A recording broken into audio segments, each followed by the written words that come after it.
Hello everyone. I'm here to help you relax tonight. I know many of you use this video to fall asleep. So, before you get cozy, don't forget to like the video and subscribe to the channel. Also, let me know where you're watching from and what time it is there. I'd love to hear from you. Story 1. The 911 call came in at exactly 2:17 a.m. The dispatcher would later describe the voice as wrong. Not panicked, not frightened, not even urgent. Just calm. Too calm for someone calling about what they claim to be a murder. "I think someone inside my house has been dead for a very long time," the caller said. There was a pause, followed by a faint creaking sound in the background. The dispatcher asked for an address. Blackthorn Road, number 44. Another pause. "I just moved in today." Detective Elena Cross hated working night calls. Not because of the darkness or the silence, but because night crimes had a way of sinking into your skin. They followed you home. They sat with you at the dinner table. They whispered while you tried to sleep.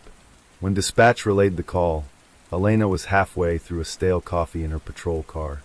The rain outside drizzled steadily, turning the city lights into blurred halos across her windshield. "Possible homicide," the radio crackled. "New homeowner reports deceased individual inside residence. No signs of forced entry. Caller remains on site." Elena sighed, finishing her coffee in one bitter swallow. Beside her, her partner Detective Ron Mercer adjusted his coat. "Dead body waiting for the new owners," Ron muttered. "That's a hell of a housewarming gift." Blackthorn Road sat on the outskirts of the city, the kind of neighborhood real estate agents described as historic charm, and buyers later called regret. Tall Victorian homes lined the narrow street, their wooden frames leaning slightly with age. Most were dark, curtains drawn tightly like closed eyelids. Only one house glowed faintly under the flickering street lamp. Number 44. Even before stepping out of the car, Elena felt it. A strange stillness around the property, as if sound itself avoided the place.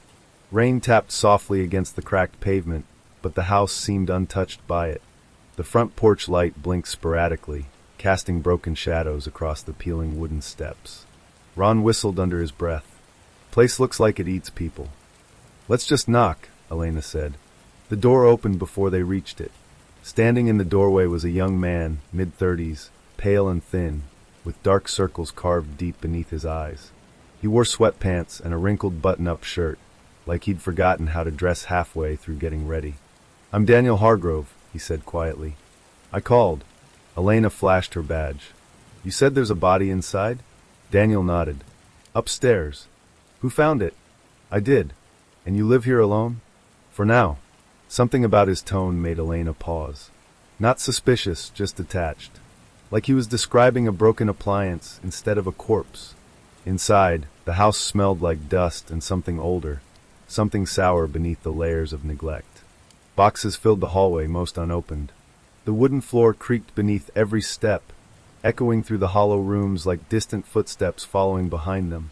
Daniel led them up a narrow staircase. The banister felt sticky beneath Elena's glove, as if years of grime had fused into the wood. "Which room?" Ron asked.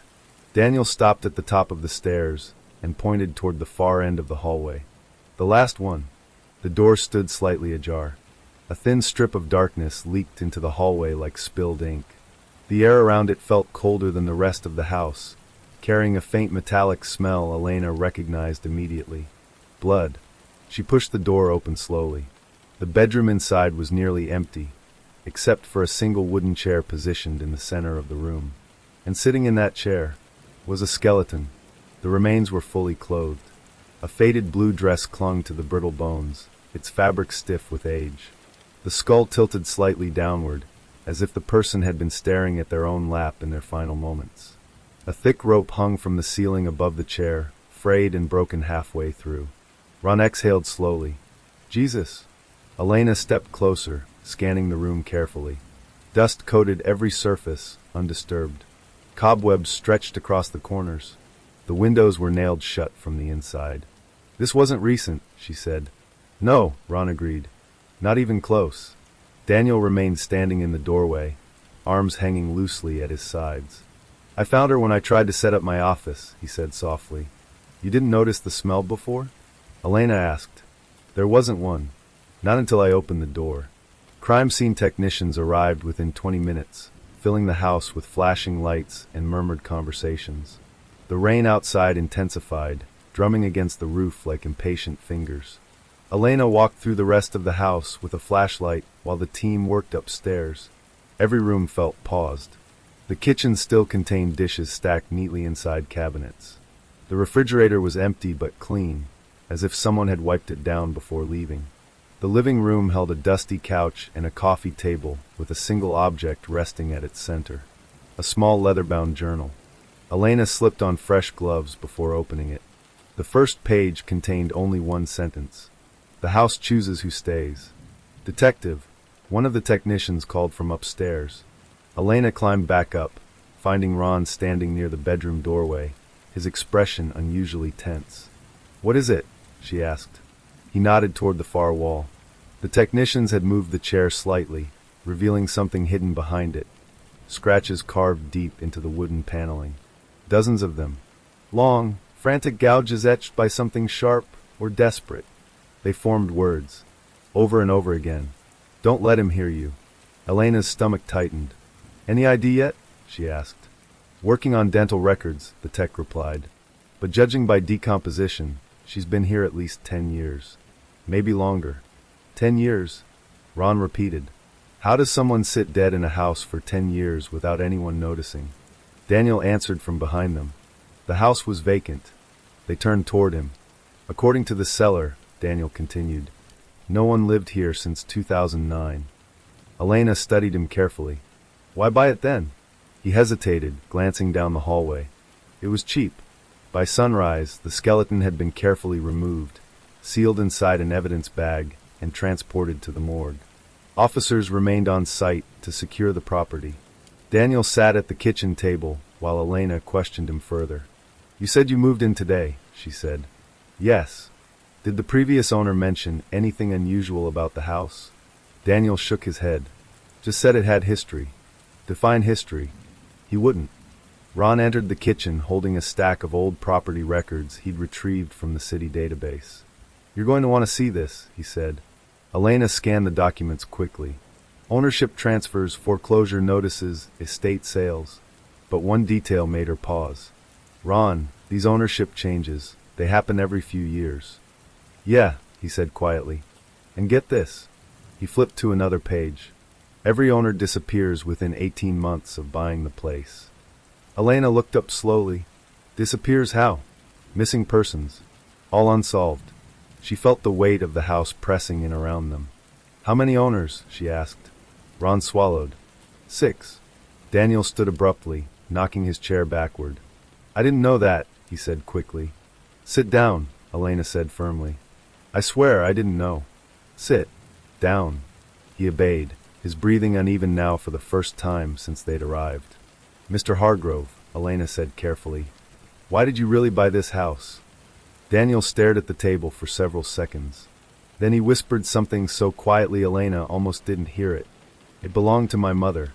Silence swallowed the kitchen. Ron leaned forward. "Your mother owned this place?" Daniel nodded slowly. "She disappeared here when I was 8. Elena felt her pulse quicken. "And you just decided to move back in?" she asked. "I didn't decide," Daniel said. He reached into his pocket and pulled out an envelope, sliding it across the table toward her. Elena opened it carefully. Inside was a handwritten letter dated 2 weeks earlier. The ink looked faded but unmistakably deliberate. It contained only one line. "Come home. She's still here." The kitchen clock ticked loudly against the wall, each second stretching longer than the last. "Who sent this?" Elena asked. "There was no return address," Daniel said. "It was just in my mailbox."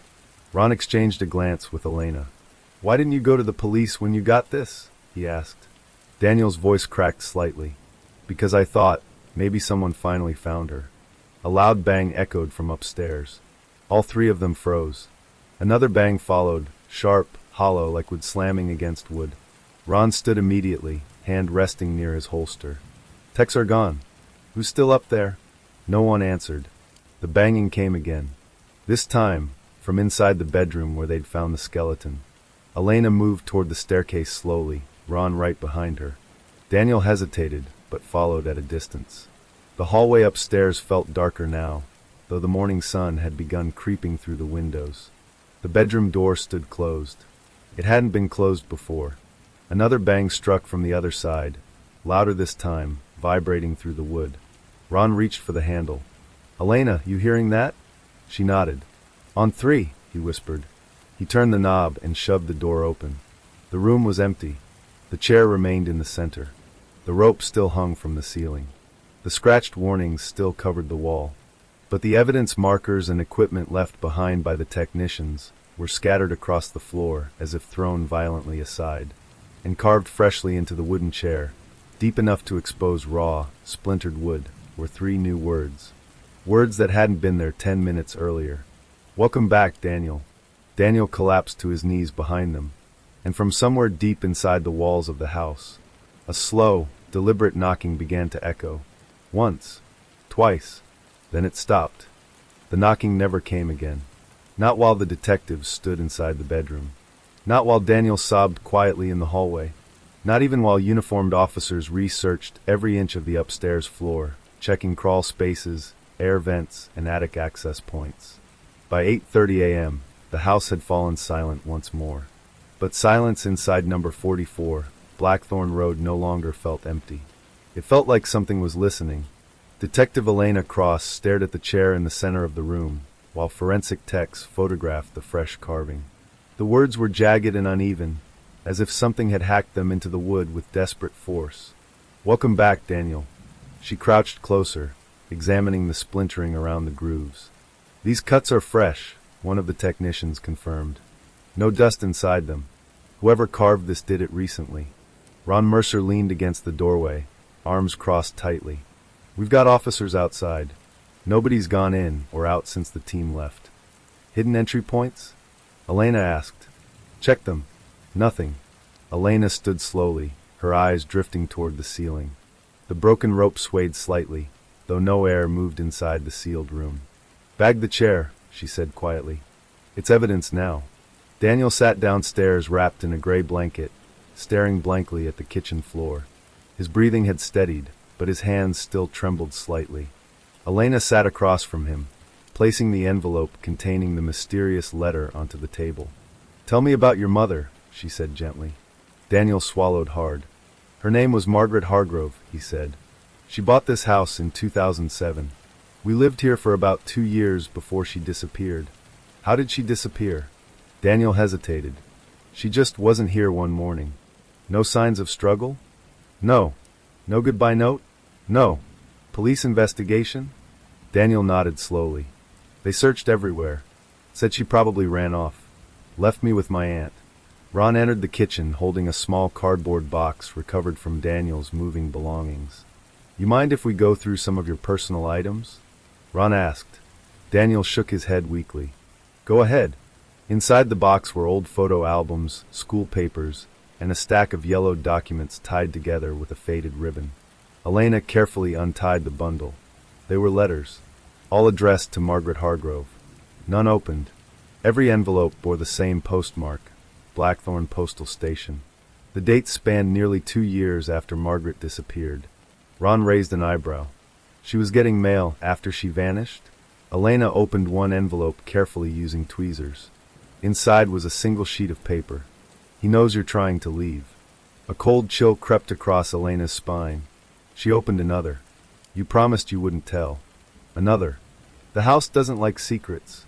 Daniel stared at the table, tears slipping silently down his face. "She never told me anything was wrong," he whispered. "She always said the house was lucky. Said it chose us." Ron flipped through his tablet, cross-referencing property records again. "Margaret Hargrove wasn't the first disappearance here," he said. Elena looked up. "You found something else?" Ron nodded grimly. "I pulled older missing persons reports tied to previous owners. There's a pattern. All of them lived alone, or with only one family member." "How many victims total?" Elena asked. Ron hesitated. 8 confirmed missing, including Margaret. Daniel's breathing hitched. "And the skeleton upstairs?" he asked quietly. "Forensics will confirm identity," Elena said carefully. "But it's possible she was one of them." Daniel shook his head immediately. "No, my mother wouldn't." His voice broke. She wouldn't leave me like that. Later that afternoon, Elena and Ron visited the city archives building, a crumbling structure that smelled like mildew and aging paper. The clerk on duty barely glanced up as they requested historical property records for Blackthorn Road. The files arrived in thick binders covered in dust. Elena flipped through them methodically, tracking ownership back through decades. "Look at this," she said suddenly. Ron leaned closer.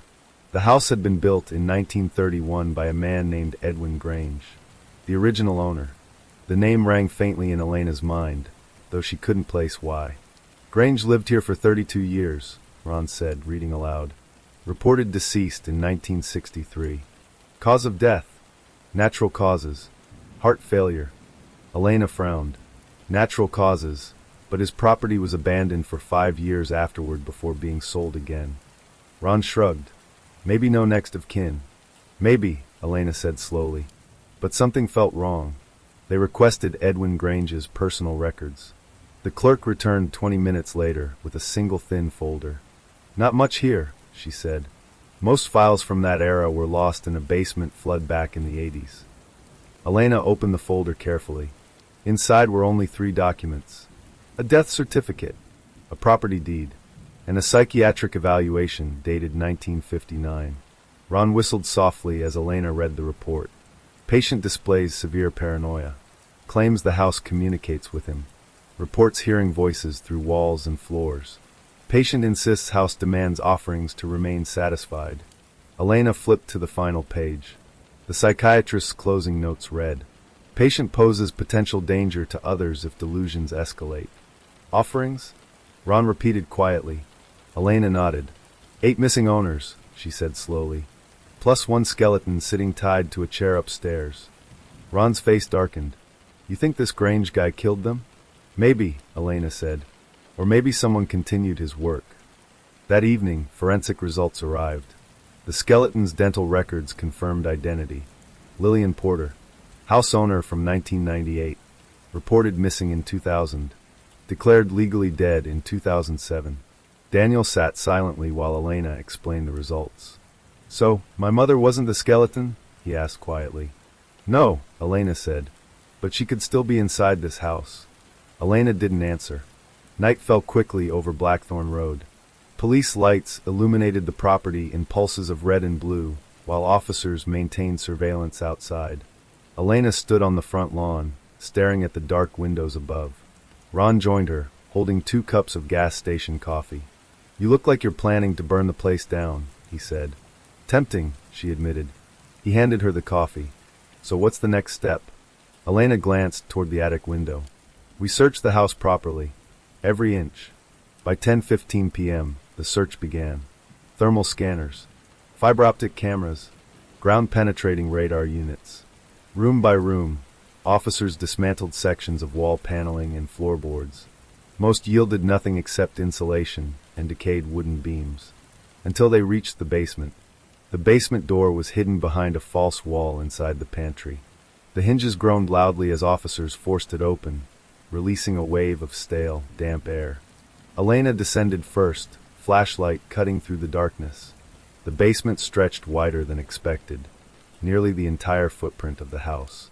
Old shelves lined the walls, filled with rusted tools and glass jars containing unidentifiable contents floating in murky liquid. Ron scanned the far corner with his light. "Door," he said. A small wooden hatch sat embedded in the floor, secured by 3 iron bolts. Elena knelt beside it.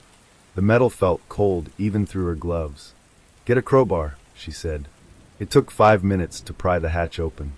The smell hit them first. Rotting wood, mold, and something faintly sweet, like decaying fabric. A narrow ladder descended into a hidden crawlspace beneath the basement floor. Ron exhaled sharply. "You're kidding me." Elena didn't respond. She climbed down. The crawlspace forced her to crouch as she moved forward, flashlight sweeping across packed dirt walls reinforced with wooden beams. Then she saw them. Carved into the dirt itself, hundreds of names. Some were faint and crumbling with age. Others looked freshly etched. Ron's voice shook slightly behind her. "How many?" Elena stepped closer, reading aloud quietly. "Margaret Hargrove, Lillian Porter, Thomas Keegan. Rachel Dunn. Her voice stopped. One name stood out near the center of the wall, written in fresh, deep scratches. Daniel Hargrove. They froze. From above them, the floorboards creaked slowly. Then came a faint dragging sound moving across the basement ceiling. Elena whispered, "Ron, is anyone else in the house?" He checked his radio. All units accounted for outside. The dragging sound continued. Slow, heavy, intentional. Then another sound joined it. A whisper. Faint, but unmistakably close. "Stay." Elena's blood ran cold. The whisper came again. This time multiple voices overlapping. "Stay, stay, stay." Ron grabbed her arm. "We need to get Daniel out of here. Now." They climbed out of the crawl space quickly, slamming the hatch shut behind them. As they reached the basement stairs, a loud thud struck the hatch from below. Once, twice, then silence again. They rushed upstairs to the living room, where Daniel sat surrounded by two uniformed officers. "Elena," he asked nervously, "what's wrong?" She grabbed his arm firmly. "You're not staying here tonight." "Why?" She hesitated, then said the truth. "Because someone carved your name into a wall under this house." Daniel's face drained of color. "I never went down there," he whispered. "I know," Elena said. He shook his head frantically. "Then how is my name there?" Elena didn't answer, because she already feared she knew. Outside, as officers escorted Daniel to a patrol car, Elena glanced back toward the house. The attic window glowed faintly, though no lights were on inside. And for just a moment, she thought she saw a silhouette standing behind the glass, watching them leave. Daniel Hargrove refused to sleep. Not in the police safe house they placed him in that night. Not on the couch. Not in the bedroom they insisted was secure. He sat upright in a stiff-backed chair facing the front door, eyes wide, hands clenched together so tightly his knuckles turned pale. He kept hearing the whisper. "Stay." Every time he blinked, he saw the crawlspace wall in his mind, his name carved among the dead. Detective Elena Cross arrived at the safe house just after sunrise. The rain had stopped overnight, leaving the streets slick and reflective. A cold fog lingered across the city, clinging low to the ground like a blanket that refused to lift. She found Daniel exactly where officers had left him, staring straight ahead. "You haven't moved," she said quietly. Daniel's voice sounded hollow. "If I fall asleep, I think I'll wake up back inside that house." Elena pulled a chair across from him. "You're safe here." He shook his head slowly. "No, I'm just farther away from it." Meanwhile, Detective Ron Mercer sat inside the records department downtown, surrounded by aging folders and crime scene photographs dating back nearly a century. The fluorescent lights above him buzzed constantly, adding to the headache already pounding behind his eyes. He had spent the entire night digging into the history of Edwin Grange, and what he found made his stomach twist. Grange had been a respected architect in the 1930s, known for designing elegant Victorian-style homes across the city. Blackthorn House had been his personal masterpiece. But beginning in the late 1940s, complaints about him began surfacing. Neighbors reported strange construction noises coming from his home late at night. Delivery drivers claimed he ordered excessive building materials, lumber, nails, concrete, despite never filing renovation permits. Then came the disappearances. Ron studied a brittle newspaper clipping from 1954. Local schoolteacher missing, last seen entering architect's residence. The article described how the teacher, Marion Holt, had visited Grange's home to discuss tutoring services for his nephew. She was never seen again. Grange denied she had ever visited. Police searched the property, but found nothing. The case went cold within months. Ron flipped to another clipping. 3 housekeepers resigned from Blackthorn residence, claimed disturbing conditions. One statement from a former employee stood out. "He talks to the walls like they answer him." Ron exhaled slowly and grabbed his phone, calling Elena. "You're not going to like this," he said when she answered. By mid-morning, Elena arrived at the archives building, Daniel accompanying her despite protests from protective officers. He insisted on seeing everything himself. They sat across from Ron as he laid out photographs, reports, and newspaper clippings across a long wooden table. "This house wasn't just Grange's home," Ron said. "It was his obsession." Daniel stared at an old black and white photograph of the house during its construction. "That's it," he whispered. That's exactly how it still looks. Elena pointed to the blueprint Ron had unfolded beside the photos. Not exactly. The blueprint showed the original design of Blackthorn House, far more complex than its visible structure suggested. Hidden passageways snaked between walls. Narrow staircases connected floors in secret. Several rooms existed in the plans that no longer appeared on modern layouts. Ron tapped one section near the center of the blueprint. This area here doesn't exist in the house anymore. It was removed from renovation records sometime in the 1970s. Elena leaned closer. What was it? Ron swallowed. A sealed observation room, built directly between the bedroom where they found the skeleton and the hallway. Daniel's breathing quickened. Observation, he repeated. Like a hidden viewing chamber, Ron said. One-way wall panel. Whoever stood inside could watch the bedroom without being seen. Daniel pushed away from the table suddenly, pacing the room. No, no, no. Elena stood carefully. Daniel, breathe. Just breathe. He shook his head violently. When I was little, I used to tell my mom someone watched me while I slept. Silence fell over the archive room. You told the police that? Ron asked. They said it was childhood nightmares, Daniel whispered. Elena glanced back at the blueprint, tracing the outline of the hidden room with her finger. We need to confirm if it still exists. That afternoon, they returned to Blackthorn House. The property remained sealed under police supervision. Yellow tape fluttered weakly along the porch while uniformed officers stood guard outside. Daniel hesitated at the front gate. I can't go inside, he said quietly. Elena nodded. You don't have to. He shook his head slowly. Yes, I do. Inside, the air felt heavier than before. The house seemed colder, despite sunlight spilling through cracked windows. Elena led them upstairs toward the bedroom where Lillian Porter's remains had been found.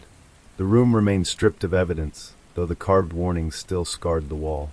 Ron unfolded the blueprint again, comparing measurements to the room's structure. The hidden chamber should be here, he said, pointing to the wall behind the scratched messages. Elena tapped along the paneling, listening for hollow spots. Nothing. She tapped again, slower, methodical. Still nothing. Daniel stood near the doorway, hugging himself tightly. Then suddenly, he spoke. There. Both detectives turned toward him. Daniel pointed to a section of wall near the corner, partially hidden behind old wallpaper peeling from moisture damage. I feel something there, he said, voice trembling. Ron raised an eyebrow, but moved closer anyway. He knocked along the indicated panel. A dull, hollow echo answered. Elena's pulse spiked. Get the pry bar. It took less than 2 minutes to rip the warped wooden panel free. Behind it, darkness, and a narrow doorway just wide enough for a single person to squeeze through. The smell inside was suffocating, trapped air mixed with rot and something metallic. Elena stepped in first, flashlight cutting through decades of dust. The chamber measured barely 5 feet wide and stretched the full length between the bedroom and hallway. Shelves lined the interior walls. Each shelf held objects. Personal objects. Watches. Jewelry. Eyeglasses. Children's toys. Photographs. Hundreds of them. Daniel collapsed against the doorway, choking back a sob. These were theirs, he asked. Elena nodded slowly, her throat tightening. Souvenirs, Ron said grimly. At the far end of the chamber stood a wooden stool positioned in front of a narrow viewing slit, the one-way panel that faced directly into the bedroom. Elena crouched beside it, shining her light across the floor. Something else caught her attention. Scratches. Not on the wall. On the inside of the viewing panel itself. Desperate claw marks, as if someone trapped inside the bedroom had tried clawing through the wall toward the hidden watcher. Ron turned toward another shelf near the back corner. You need to see this. Elena approached carefully. Resting on the shelf was an old Polaroid photograph. It showed a woman tied to the chair in the bedroom, alive, terrified, eyes swollen from crying. The timestamp at the bottom read October 12th, 2008. Daniel's knees buckled. That's my mother, he whispered. Elena felt the room spin. You're sure? Daniel nodded, tears falling freely now. She wore that dress the night before she disappeared. Ron swallowed hard. Then she didn't leave this house willingly. Suddenly, the floor beneath them creaked loudly. Elena froze. Then came another sound. Footsteps. Slow, measured, moving across the hallway outside the hidden chamber. Ron drew his weapon immediately. Police! Identify yourself. No response. The footsteps stopped directly outside the bedroom door. Then, the bedroom door slammed shut. Daniel screamed. Elena rushed out of the hidden chamber into the bedroom. The door rattled violently, as if someone held it closed from the outside. Ron grabbed the handle and yanked. It wouldn't budge. Help me, he shouted. Together, they forced the door open with a shoulder slam. The hallway outside stood empty. But something else had changed. On the hallway wall, fresh writing had appeared in dark, smeared letters. Letters that looked carved, not painted. She never left. Daniel collapsed onto the hallway floor, shaking uncontrollably. Elena stared at the message, dread settling deep into her bones. Because she was beginning to understand something far worse than murder had happened here. The house wasn't just hiding bodies. It was preserving memories. Ron approached slowly, his voice barely above a whisper. Elena, if Grange built secret rooms, and someone kept using them after he died. She finished the thought for him. Then whoever's doing this knows the house better than we do. From somewhere deep below the floorboards, a faint knocking echoed again. Once, twice, then 3 slow taps. The knocking stopped after the 3rd tap, but the echo of it lingered in Detective Elena Cross's ears long after the house fell silent again. The hallway lights flickered weakly above them, casting long shadows across the scratched message on the wall. She never left. Daniel sat crumpled on the floor, trembling uncontrollably, his breath shallow and erratic. Ron Mercer crouched beside him, placing a steady hand on his shoulder. Elena, Ron said quietly, eyes scanning the hallway. We need to clear this place. Now. Elena nodded slowly, her instincts screaming that they were no longer searching an abandoned crime scene. They were inside something alive, something that didn't want them there. Within minutes, additional officers flooded the house. Every room was searched again, every closet, crawl space, and attic beam inspected under harsh flashlight beams. Nothing. No intruder. No hidden occupant. No signs of forced entry. Yet the message remained carved fresh into the hallway wall, and the bedroom door still bore splinter marks from being held shut moments earlier. Elena stepped outside onto the porch, inhaling deeply. The late afternoon sky had turned a dull gray again, heavy clouds rolling in like bruises across the horizon. Ron joined her, closing the front door behind him. You thinking what I'm thinking? He asked. That someone is still using this house? She replied. He nodded grimly. Or living under it. Daniel was transported back to the safe house under armed escort. This time, 2 additional officers remained stationed inside with him around the clock. But Daniel's mind was unraveling. That night, he began remembering things he hadn't thought about in decades. He remembered waking up once when he was 7 years old, hearing soft footsteps moving through the hallway outside his bedroom. He had opened his door slightly and seen his mother standing at the end of the hall, staring directly at the wall like she was listening to someone speaking through it. He remembered asking her who she was talking to. She never answered. She just smiled and told him to go back to bed. He remembered another night when he woke up thirsty and went downstairs for water. As he passed the kitchen, he saw a man standing in the pantry doorway. Tall, thin, completely still. Daniel had blinked, and the man was gone. When he told his mother the next morning, she grabbed him so tightly he could barely breathe. Then she whispered one sentence into his ear. Never talk about that again. Daniel told Elena everything during her late-night visit to the safe house. I thought they were nightmares, he said, rubbing his shaking hands together. But now, I think they were memories. Elena sat across from him, absorbing every word carefully. Did you ever see this man clearly? She asked. Daniel closed his eyes, forcing himself to remember. Not clearly, but he always wore something dark, like an old coat, and he never moved fast. He just appeared. Elena exchanged a glance with Ron. Like someone who knew how to move through the house unseen, Ron muttered.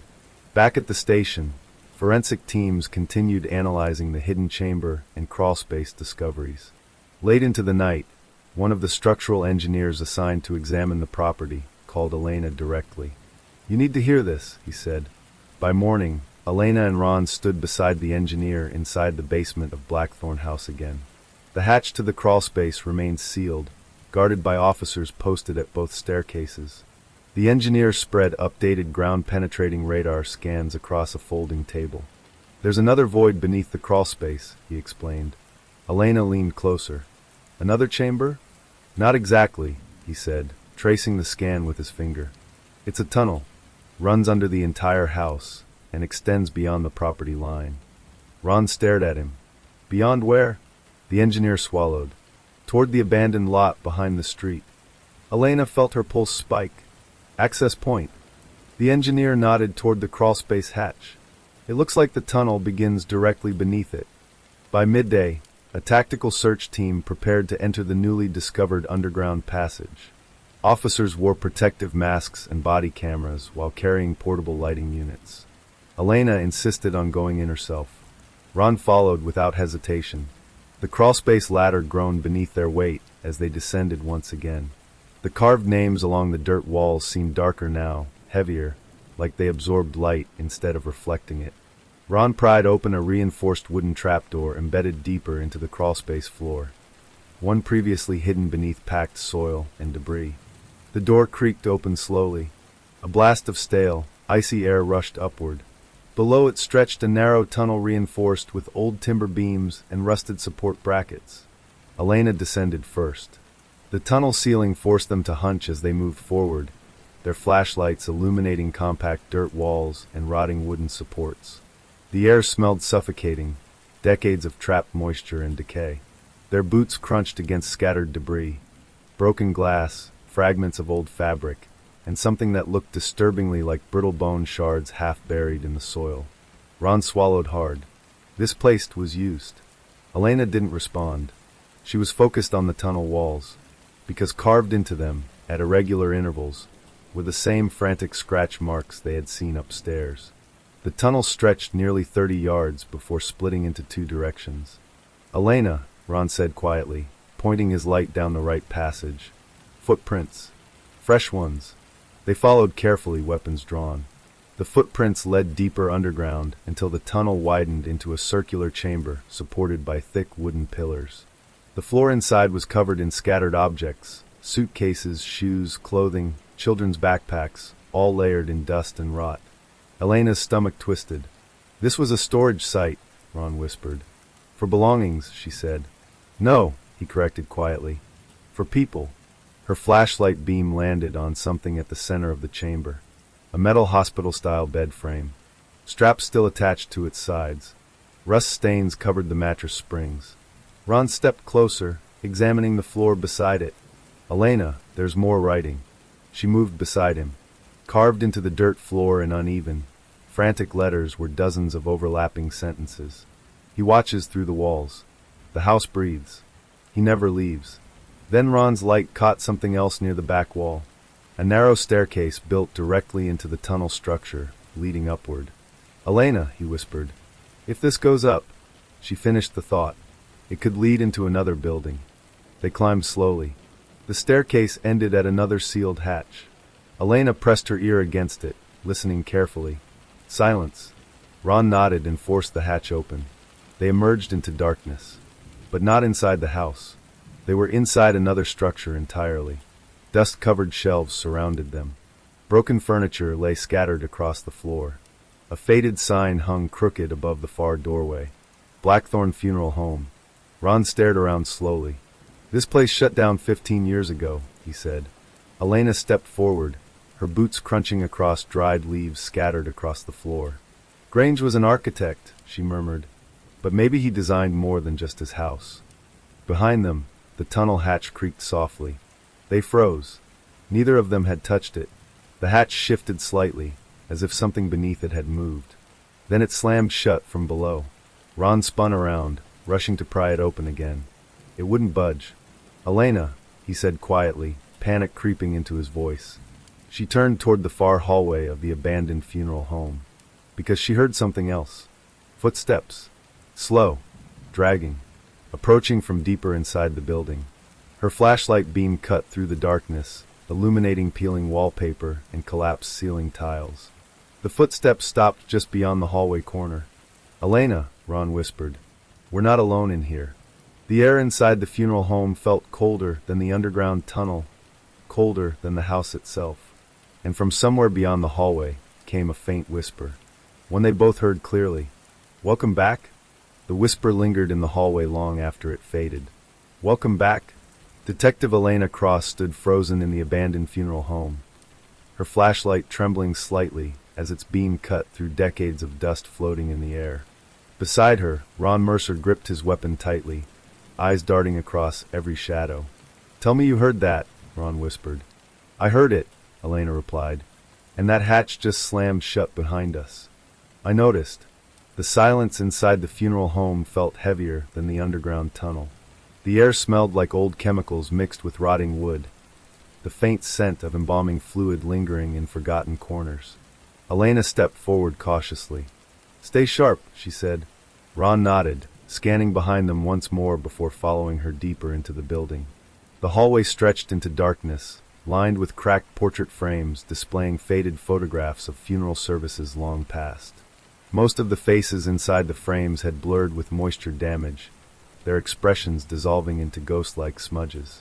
Halfway down the corridor, Elena's flashlight revealed a plaque mounted crookedly on the wall. Blackthorn Funeral Home, established 1942. Ron frowned. Grange built his house in 1931. Then 13 years later this place opens directly behind it. Elena nodded slowly. Connected by a hidden tunnel. Ron exhaled. That's not coincidence. They reached the main viewing room. Rows of wooden chairs faced an elevated platform where coffins would have been displayed during services. Dust coated every surface, thick enough to record every step they took. Elena's beam landed on the stage. The coffin sitting at the center had been left partially open. Ron swallowed. That seems staged. Elena approached carefully, her heart pounding against her ribs. She reached the coffin and slowly pushed the lid open. Inside, nothing. Just a faded silk lining and deep gouges carved into the interior wood. Scratches. Frantic ones. Ron stepped beside her, his voice low. "That's not from transporting a body." "No," Elena said quietly. "That's from someone trying to get out." They moved deeper into the funeral home, passing through double doors into the preparation area, where bodies would have been embalmed before burial. The room felt colder. Metal tables lined the walls, rust spreading across their surfaces. Glass cabinets stood open, their contents scattered across the floor. Empty chemical bottles, surgical tools, and decayed medical supplies. Ron pointed toward a far counter. "Elena, there's paperwork." She stepped closer, brushing dust off a stack of brittle documents. There were burial records, dozens of them. Each listed names, dates, and funeral service details. But something felt wrong. Elena flipped through several pages quickly. "These burial records, they're duplicates," she said. Ron leaned closer. "What do you mean?" "These names match missing persons from Blackthorn House, but they were never officially buried." She held up one document. "Margaret Hargrove, burial service conducted, November 3rd, 2008. Daniel's mother. Declared missing in 2008. Never found." Ron's jaw tightened. So someone staged funeral services for victims who were never dead or were killed later. Elena nodded. They created fake closures, made families believe their loved ones were laid to rest. Ron stared around the room slowly. That means someone was running this operation long after Grange died. Suddenly, Elena's flashlight beam caught movement across the room. She spun toward it instantly. Nothing. Just a curtain swaying slightly in the corner. Ron noticed too. "You see that?" She nodded. They approached together, weapons raised. Ron yanked the curtain aside. Behind it stood another door. Locked. Elena examined the rusted padlock. "It's newer than everything else here," she said. Ron forced it open with a pry tool from his belt.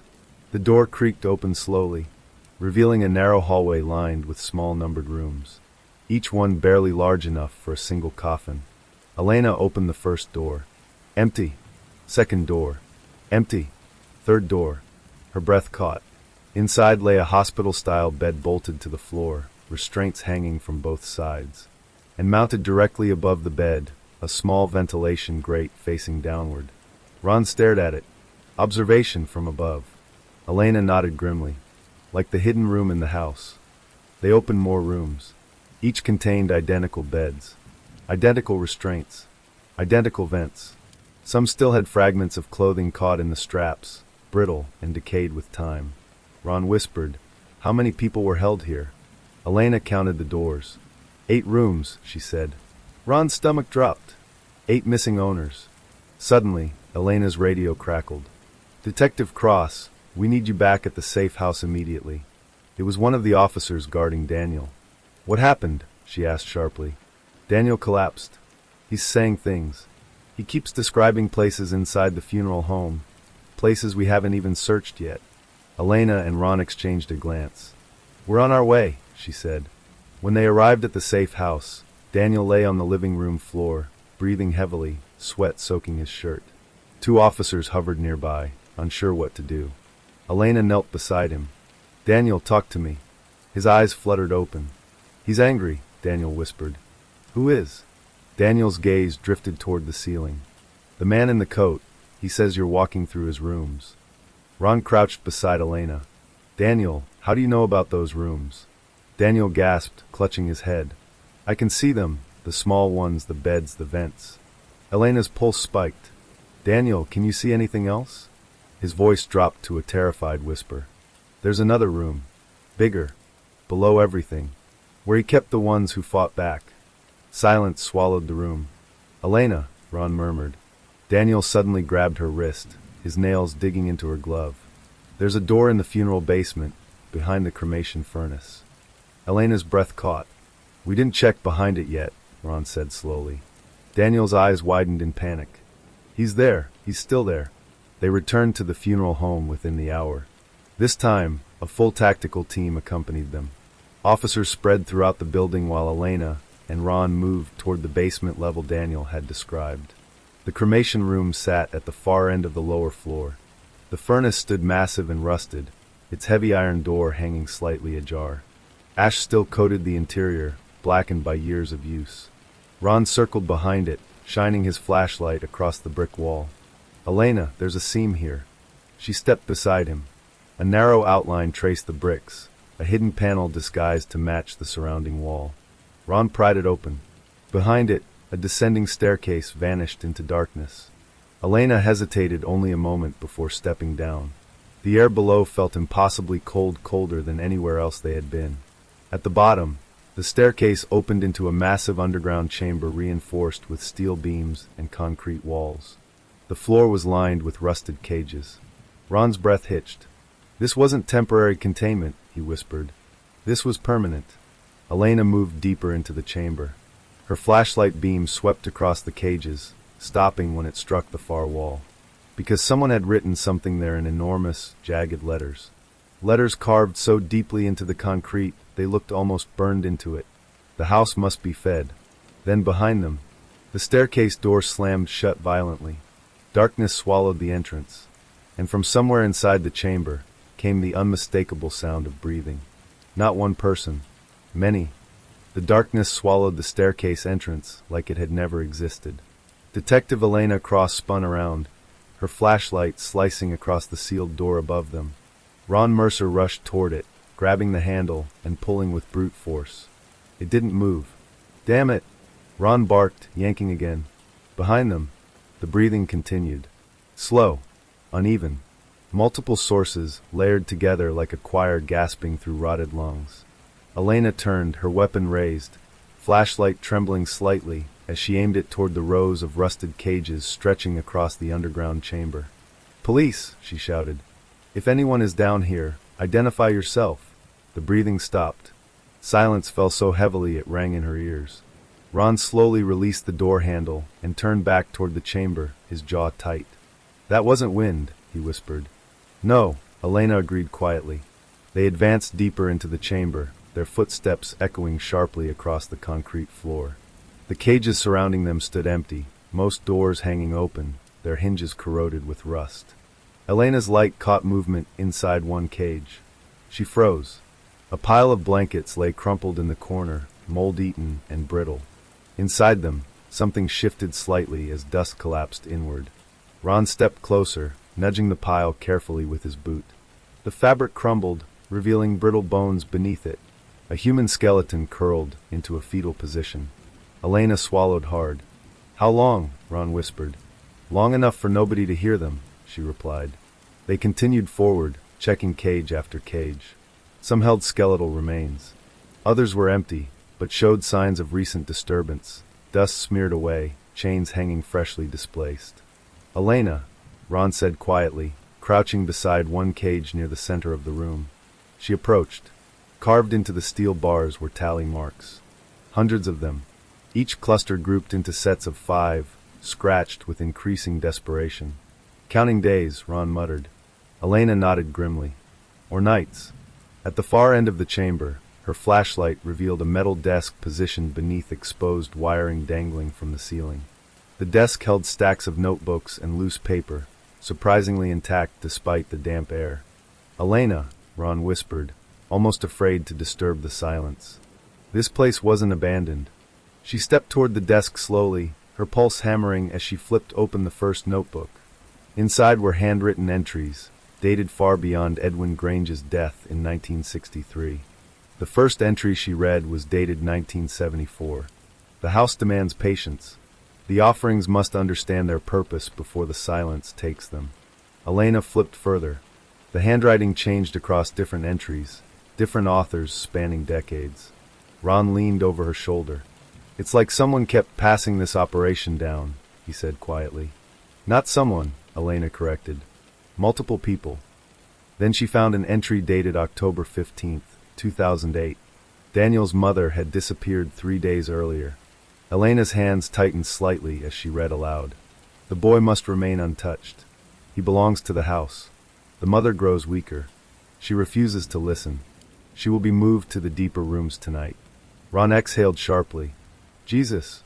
Elena flipped to the next page. "The house accepts bloodlines. It remembers them." A low scraping sound echoed behind them. Both detectives spun instantly, flashlights snapping toward the cages. One of the cage doors swayed slightly, though neither of them had touched it. Ron raised his weapon. "Show yourself." The cage door creaked again, then stopped. Elena turned back toward the desk, flipping through more notebooks quickly. Most contained observations about victims, their behavior, their resistance, their psychological breakdowns. But the final notebook looked newer. Its pages were crisp. The last entry was dated just 2 weeks ago. Elena's stomach dropped as she read it silently. Ron noticed her expression darken. "What is it?" She turned the notebook toward him. "Daniel Hargrove has returned to the house. The house is pleased. Preparations must begin again." Ron's voice dropped to a whisper. "This isn't history anymore." "No," Elena said. "It's active." Suddenly, the breathing returned. Closer this time. Behind them. Elena spun around, flashlight cutting across the far corner of the chamber, where shadows pooled thickest between 2 support beams. Something moved there. Not fast. Not slow. Just enough to shift the darkness itself. Ron's finger tightened on his trigger. "Come out," he shouted. The shape stepped forward slightly into the dim light. For a split second, Elena thought she saw a tall figure wearing a long, tattered coat. Then the lights flickered, and the figure vanished. "What the hell was that?" Ron whispered. "I don't know," Elena said, though her pulse screamed a terrifying possibility. Her radio crackled violently. "Detective Cross, respond immediately." It was one of the officers at the safe house. "What is it?" she demanded. "It's Daniel, he's gone." Elena felt the air leave her lungs. "What do you mean gone?" "He was in the living room 1 minute. Then every security camera inside the house glitched. When they came back online, he was missing." Ron cursed under his breath. "Any sign of forced entry?" Elena asked. "No, but there's something else." "What?" The officer hesitated. "There's writing on the wall where he was sitting." Elena's chest tightened. "What does it say?" The officer's voice cracked slightly as he read it. "He belongs home." Elena lowered her radio slowly, dread crawling through her veins like ice. "He took Daniel," Ron said quietly. "Or Daniel went willingly," she replied. Behind them, a faint knocking echoed from somewhere deeper inside the chamber. 3 taps. Exactly like before. Elena turned toward the far wall, where the cages ended. Her flashlight revealed something she hadn't noticed earlier. A narrow corridor extending beyond the chamber, sloping downward even further beneath the earth. Ron stared at it, horror settling across his face. "How deep does this place go?" he whispered. Elena stepped toward the corridor slowly, deep enough to hide someone forever. As they approached, a faint sound drifted upward from the darkness below. Not breathing this time. Not knocking. A voice. Soft. Weak. Calling from somewhere far beneath them. Elena. Her blood froze, because she had never told Daniel her first name. The call came in at 3:12 a.m. Detective Mara Ellison had been staring at the case board for nearly 6 straight hours inside the cold task force office. Empty coffee cups surrounded her like discarded evidence markers. Red string connected photos of victims, phone records, and the growing list of suspects that refused to make sense. And now a new piece had just dropped into her lap. Officer Ramirez stepped through the doorway holding a yellow incident slip and a tablet. "We just got a 911 call from a truck stop outside Millhaven County," he said, his voice low. "Caller claims he saw one of your victims alive." Mara's heart stuttered. "That's impossible," she replied instantly. "Yeah," Ramirez said, nodding. "That's what I thought too." But the caller described details that aren't public. Mara slowly stood up. "Which victim?" Ramirez turned the tablet toward her. "Lena Brooks." The name hit like a hammer. Lena Brooks had been the 4th disappearance in what the media had begun calling the Route 88 vanishing chain. Her remains had never been found, but her blood had been discovered in her abandoned vehicle 3 months earlier. She was officially presumed dead. "Where's the caller now?" Mara asked. "Still at the truck stop. Patrol's holding him." Mara grabbed her jacket without another word. The drive. The truck stop sat 70 miles north, isolated between long stretches of dark highway and farmland. As Mara drove through the early morning fog, she replayed the entire Lena Brooks timeline in her mind. 24 years old. Nursing student. Last seen leaving her late shift at St. Alden Medical Center. Her car had been found parked perfectly along the shoulder of Route 88. No signs of struggle. No fingerprints except Lena's. But the blood in the passenger seat told a different story. They had spent months searching woods, lakes, abandoned buildings, nothing. Until now. Mara gripped the steering wheel tighter. If someone saw Lena alive, it could rewrite everything. The truck stopped. The neon sign flickered above the gas station, like it was barely holding on to life. Patrol cruisers cast rotating blue lights across the empty parking lot. Inside, a nervous middle-aged man sat hunched over a coffee cup, his baseball cap twisted in his hands. Officer Daniels gestured Mara over. "This is Roger Hensley, long-haul trucker. He's the one who called it in." Mara pulled out a chair and sat across from him. "Mr. Hensley, I'm Detective Ellison. I understand you saw someone you believe is Lena Brooks." Roger swallowed hard. "I didn't believe it was her," he said quietly. "I know it was her." Mara slid Lena's photo across the table. Roger stared at it, then nodded immediately. "That's her. Same girl. When did you see her?" "About 2 hours ago. Out back near the loading docks." Mara leaned forward. "Tell me exactly what happened." Roger wiped sweat from his forehead. "I was checking my trailer lights when I saw someone standing near the dumpsters. Thought it was just a hitchhiker at first, but she looked wrong." "Wrong how?" "She was barefoot, and she was wearing hospital scrubs. Dirty ones." Mara felt her pulse spike. "Did she speak to you?" Roger nodded slowly. "She asked me if I had a phone. Did you give her one?" "I tried, but when I turned back toward my truck to grab it, she was gone." "Gone how?" "She just vanished behind the loading building. I followed her.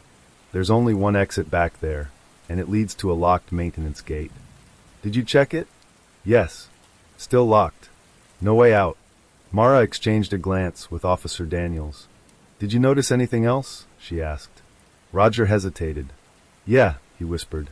She kept looking over her shoulder, like someone was chasing her. The security footage. The truck stop manager unlocked the surveillance office with shaking hands. The monitors hummed softly, displaying grainy black and white camera angles. "Camera 6 covers the loading dock," he said. Mara leaned forward as the footage rewound. 1:07 a.m. The screen showed empty pavement, flickering lights, drifting mist. Then, a figure stumbled into frame. Barefoot, wearing oversized scrubs. Mara felt her stomach drop. "Pause it," she said sharply. The image froze. Even through the distortion, the resemblance was unmistakable. Lena Brooks. Alive. But she looked skeletal, her hair tangled, her movements erratic, like she could barely stay upright. Keep rolling, Mara said. The footage resumed. Lena staggered toward the dumpsters. She turned toward the camera, her face briefly illuminated by the security light. Her lips moved. Mara leaned closer. Enhance the audio if possible, she ordered. The manager shook his head. These cameras don't record sound. Lena suddenly turned her head towards something off-screen. Her entire body stiffened. And then she ran, straight toward the maintenance gate. The next camera angle picked her up approaching the locked fence. She grabbed the chain, tugged desperately. Then, the lights behind her flickered out for 3 seconds. When they came back on, Lena was gone. The impossible exit. Mara and Daniels walked behind the building to examine the area personally. The maintenance gate stood tall and rusted, chained tightly with a heavy industrial lock. Mara crouched beside the ground. Fresh footprints marked the wet gravel. Bare footprints. They led straight to the fence, then stopped. Daniels shined his flashlight across the surrounding area. There's no other way out, he said. Mara studied the fence line carefully. No cut wires. No broken chain. No sign of climbing. Someone took her, she whispered. Daniels turned toward her. You think the killer came back for her? Mara didn't answer immediately, because the thought growing in her mind was far worse. The pattern break. Back at the task force office, the entire team gathered around the board as Mara played the footage again. Detective Harris leaned against the wall, arms crossed. This breaks the timeline, he said. Every victim was presumed dead within 48 hours of disappearance. Not anymore, Mara replied. Forensic analyst June Patel adjusted her glasses. If Lena was alive for 3 months, that means the offender keeps them somewhere. Somewhere controlled, Harris added. Secure. Hidden. Mara nodded.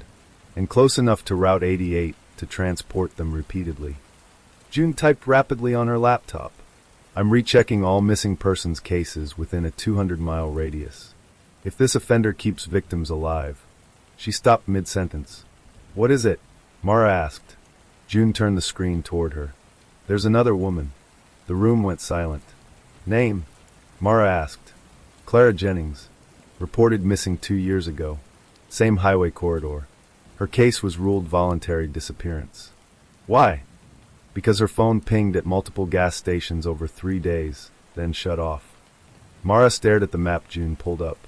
The ping trail formed a looping path along Route 88, like someone was driving in circles, transporting cargo. The hidden file. Mara returned to Lena Brooks' original case file and began rereading every witness statement from the beginning. Something had always bothered her about Lena's shift supervisor, a man named Dr. Elliot Crane. He had been the last confirmed person to see Lena alive. At the time, he claimed she left work early due to a migraine. Mara reopened his statement transcript. Her eyes scanned every line, every timestamp. Then she froze. June, she called. Pull up hospital security logs from Lena's last shift. June hesitated. We already reviewed those months ago. Pull them again. Minutes later, June's brow furrowed. Detective. Dr. Crane badged out of the hospital parking garage 23 minutes after Lena's car left. Mara's chest tightened. Show me traffic camera records along his route home. June typed rapidly, pulling up archived transportation footage. Several grainy still frames appeared. One of them showed Dr. Crane's SUV passing a toll camera. Time stamp, 11:42 p.m. Mara leaned closer. Zoom into the back seat. June enhanced the image as much as possible. A shadow moved behind the tinted glass. Not a reflection. Movement. Human movement. The visit. 2 hours later, Mara and Harris stood outside Dr. Elliot Crane's suburban home. The house looked pristine. Perfect lawn. Porch lights glowing warmly. Too perfect. Mara knocked firmly. After several seconds, the door opened. Dr. Crane stood there in pajama pants and a pressed button-up shirt, as if he never allowed himself to appear unprofessional. Detective Ellison, he said calmly. It's late. Is something wrong? Mara studied his expression carefully. Dr. Crane, we need to ask you some follow-up questions about Lena Brooks. Crane's smile barely shifted. I already told investigators everything I know. Harris stepped forward slightly. Mind if we come in anyway? Crane hesitated, then stepped aside. Of course. The house of order.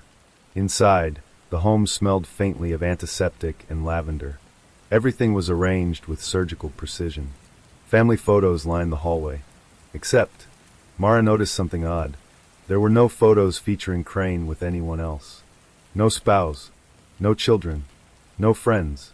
Just landscapes and medical award certificates. Crane led them into the living room. What exactly prompted this visit? He asked. Mara held up her phone, displaying the surveillance still of his SUV. We've been reviewing additional evidence. Crane glanced at the image briefly. That's my vehicle, he said evenly. Were you alone the night Lena Brooks disappeared? Yes. Mara leaned forward slightly. Are you sure? Crane's gaze met hers, steady and cold.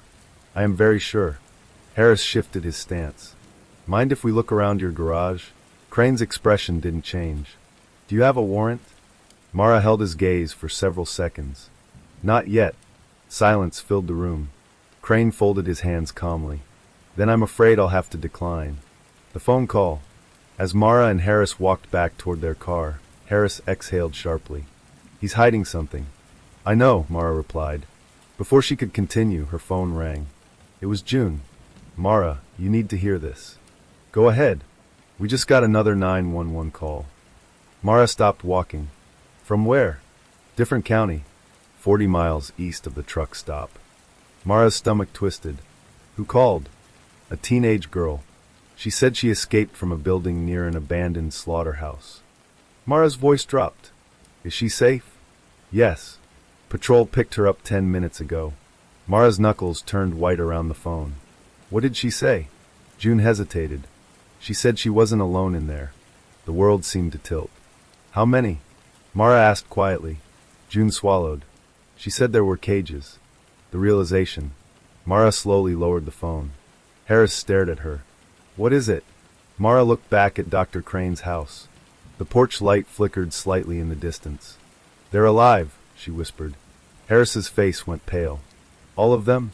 Mara shook her head slowly. I don't know, she said. But I think we just found where they've been disappearing to. The final shot of the chapter. Inside Dr. Crane's house, unseen behind the curtains, Elliot Crane stood perfectly still, watching the detectives drive away. In his hand, he held a small remote device. He pressed a single button. Miles away, deep beneath an abandoned slaughterhouse, fluorescent lights flickered violently inside a hidden underground corridor. Metal doors began locking automatically, and somewhere in the darkness, a woman started screaming. The abandoned slaughterhouse loomed like a rusted corpse against the gray morning sky. Its shattered windows stared out across acres of overgrown farmland, and the skeletal remains of livestock pens still lined the perimeter like broken teeth. The building had been shut down nearly 15 years ago after multiple sanitation violations and financial collapse. Since then, it had rotted quietly. Until now. Police cruisers, ambulances, and unmarked task force vehicles surrounded the property as officers established a perimeter. Yellow crime scene tape fluttered in the winter wind, snapping against rusted fencing. Detective Mara Ellison stepped out of her SUV and stared at the structure. Something about the place made her chest tighten. It felt wrong. Detective Harris joined her, adjusting his jacket. Rescue team just finished clearing the upper floors, he said. Nothing but dust and old equipment. Mara nodded, but her eyes were fixed on the emergency van parked near the entrance. Inside sat the teenage girl who had made the 911 call. The one who escaped. The survivor. The girl's name was Emily Carter, 16 years old. Missing for 8 days. Mara stepped inside the ambulance where a paramedic wrapped a blanket around Emily's shoulders. The girl's face was pale, streaked with dirt and dried tears. Her wrists were bruised, raw from restraints. Emily flinched when Mara approached. It's okay, Mara said gently, kneeling beside her. You're safe now. Emily's breathing trembled. You don't understand, she whispered. Mara kept her voice calm. Help me understand, Emily. How did you get out? Emily stared at the floor for several seconds before answering. There was a power outage, she said. The doors unlocked for a few seconds. I ran. Mara felt her pulse spike. Did you see who was holding you? Emily shook her head. No, he never showed his face. Did you ever hear him? Yes, Emily said softly. What did he sound like? Emily hesitated. Calm. Polite. Like a doctor. Mara's stomach tightened. Emily, were there other people down there? Emily's eyes filled with fresh tears. Yes. How many? I don't know. I could hear them crying through the walls. The descent. SWAT officers had already located a concealed elevator hidden beneath a reinforced steel hatch inside the slaughterhouse's main processing room. The hatch itself had been disguised beneath layers of rusted machinery and concrete panels. It would have been impossible to detect without Emily's directions. Mara stood beside the open shaft, staring into the darkness below. Harris clipped a flashlight to his vest. Rescue teams waiting for the go-ahead, he said. Mara nodded once. Let's bring them home. The elevator groaned as it descended, its chains rattling against the narrow shaft walls. The deeper they traveled, the colder the air became. Then, the elevator doors opened, and the smell hit them instantly. Antiseptic, bleach, and something else. Fear. The corridor.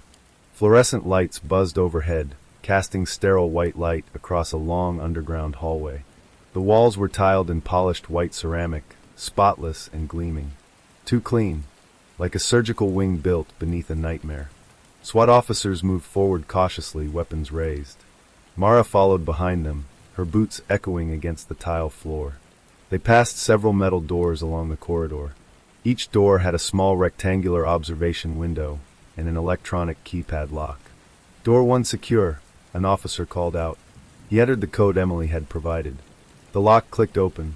Inside, a woman curled in the corner of the small room jerked upright, shielding her face from the sudden light. Mara stepped forward slowly.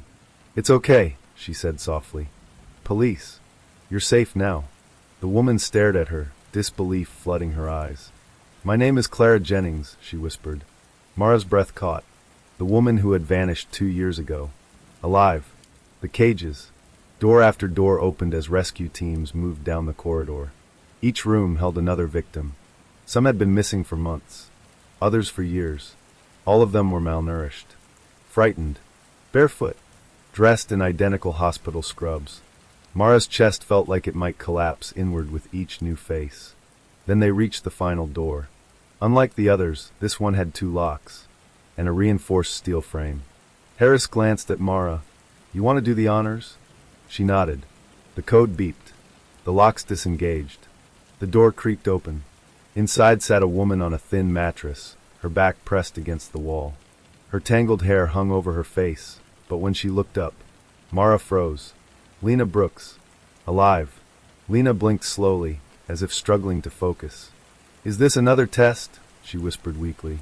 Mara dropped to her knees. No, she said, her voice breaking. You're going home. Lena stared at her for several seconds, then began sobbing uncontrollably. The control room. At the far end of the corridor, officers discovered another secured door labeled Operations. Inside, they found the control center.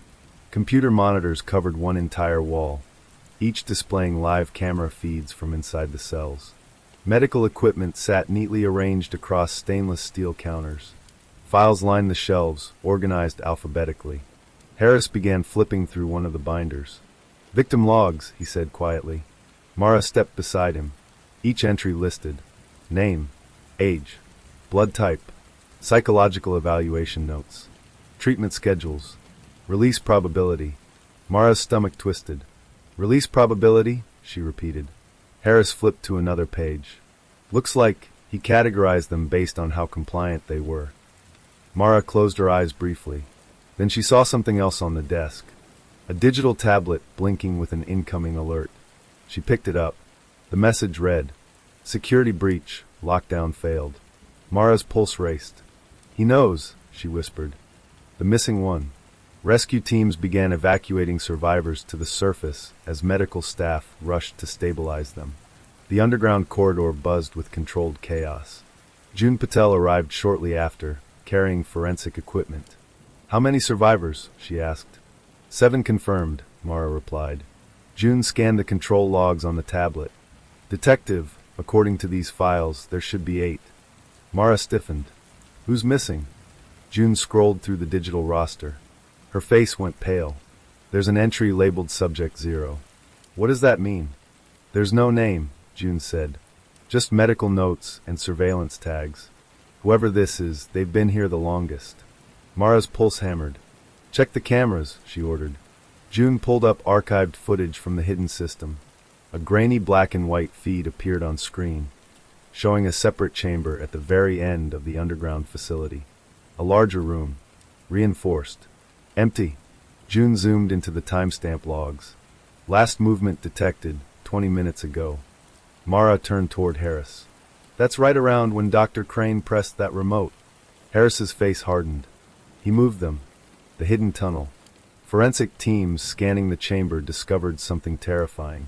Behind a sliding panel in the wall, a narrow maintenance tunnel stretched deeper underground, sloping toward an unknown exit point. Boot prints marked the dust-covered floor. Fresh ones. He had a backup escape route, Harris said. Mara stared into the tunnel's darkness. And he just took his longest-held victim through it. The evidence. Back inside the control room, June opened a locked drawer beneath the main desk using a forensic pry tool. Inside lay a single leather-bound journal. Mara opened it carefully. Every page contained handwritten entries. Observations. Confessions. Rationalizations. The first entry was dated 6 years earlier. Mara flipped through dozens of pages until she reached the most recent one. Her voice trembled as she read aloud. Progress continues. Compliance improves through isolation and controlled exposure to fear. The mind adapts beautifully under pressure. She turned another page. Subject 0 remains unstable but valuable. Emotional resistance is strongest in her case. She reminds me too much of failure. Mara swallowed hard. What failure? Harris asked quietly. She flipped to the final entry. They're getting closer. Contingency protocol activated. If Subject 0 escapes again, I will correct my mistake permanently. The race begins. Mara slammed the journal shut. We need to find Dr. Crane now. Her phone rang before she could move. It was dispatch. Detective Ellison, we just received a BOLO alert from Highway Patrol. Mara's heart pounded. Go ahead. Dr. Elliot Crane's vehicle was spotted heading westbound on Route 88 15 minutes ago. Mara turned toward the slaughterhouse exit. Did they confirm a passenger? Negative, dispatch replied, but the vehicle's rear suspension appears heavily weighted. Mara's jaw tightened. He still has someone in that car. The chase. Task force vehicles roared out of the slaughterhouse property minutes later, sirens slicing through the cold air as they sped toward Route 88. Mara gripped the radio. All units, suspect is mobile. Potential hostage on board. Do not engage without confirmation. Harris glanced at her. You think he's heading somewhere specific? Mara stared at the highway stretching ahead. Yes, she said quietly. He's going back to where this all started. The final shot of the chapter. Miles ahead on Route 88, Dr. Elliot Crane drove calmly through the early afternoon traffic, classical music playing softly through his speakers. In the back seat, hidden beneath a heavy tarp, a pair of frightened eyes stared into the darkness. Crane adjusted his rearview mirror, watching the road behind him. Then he smiled faintly. Don't worry, he said softly. This will be over soon. The sirens screamed across Route 88 like war horns. Detective Mara Ellison gripped the steering wheel as her SUV tore down the highway, red and blue lights reflecting across the winter asphalt. Snow flurries had begun to fall, dusting the road with a thin, dangerous glaze. Beside her, Detective Harris monitored the radio chatter. Highway Patrol lost visual at mile marker 62, he said. Vehicle may have taken one of the forest access roads. Mara's jaw tightened. He's heading somewhere isolated, she said. He knows he can't outrun us on open highway. Dispatch crackled through the speaker. Detective Ellison, we've pulled satellite traffic footage from nearby intersections. Suspect vehicle was last recorded turning onto Old Quarry Road. Mara's pulse jumped. Old Quarry Road, an abandoned mining route that snaked through dense woodland and led toward miles of empty terrain. Perfect for disappearing. She slammed the accelerator. The suspect. Miles ahead, Dr. Elliot Crane drove with steady, unhurried control. Snow gathered along the edges of the windshield as classical violin music drifted through the car speakers. His fingers tapped gently against the steering wheel in time with the melody. Behind him, the tarp in the back seat shifted slightly. A faint, muffled whimper escaped from beneath it. Crane glanced at the rearview mirror, his calm expression never wavering. "You're doing very well," he said politely. "Much better than last time." The figure beneath the tarp struggled weakly, ropes tightening around trembling wrists. Crane's eyes softened with something disturbingly close to affection. "You will understand soon," he murmured. "All progress requires discomfort." The victim. Beneath the tarp lay Subject Zero. Her real name was Rachel Dawson. She had been missing for 6 years. Rachel's breathing came in short, panicked bursts as she struggled against the restraints biting into her arms and ankles. A cloth gag muffled her attempts to scream. She couldn't see clearly, but she could hear the engine, feel the turns, sense the isolation surrounding them. She knew he was taking her somewhere new, or somewhere old, and she knew that once he reached it, she wouldn't survive again. The quarry. Old Quarry Road narrowed as it wound through towering pine trees. Snow thickened across the dirt path, and tire tracks carved sharply into the frozen ground. Mara's SUV skidded slightly as she followed the trail, her eyes locked onto the faint tracks leading deeper into the forest. "There," Harris said, pointing ahead. Through the snow-covered trees, a shape emerged. A weathered metal gate stood open at the entrance to the abandoned quarry property. Rusted warning signs hung crookedly from broken chains. Beyond the gate sat a single black sedan. Crane's car. Parked near the quarry edge. Mara slammed the brakes, and the SUV slid to a stop 20 yards away. Backup units screeched in behind them, forming a perimeter. "Weapons ready," Mara ordered. Snow crunched beneath their boots as they approached the vehicle cautiously. Harris reached the rear door first. He pulled it open. Empty.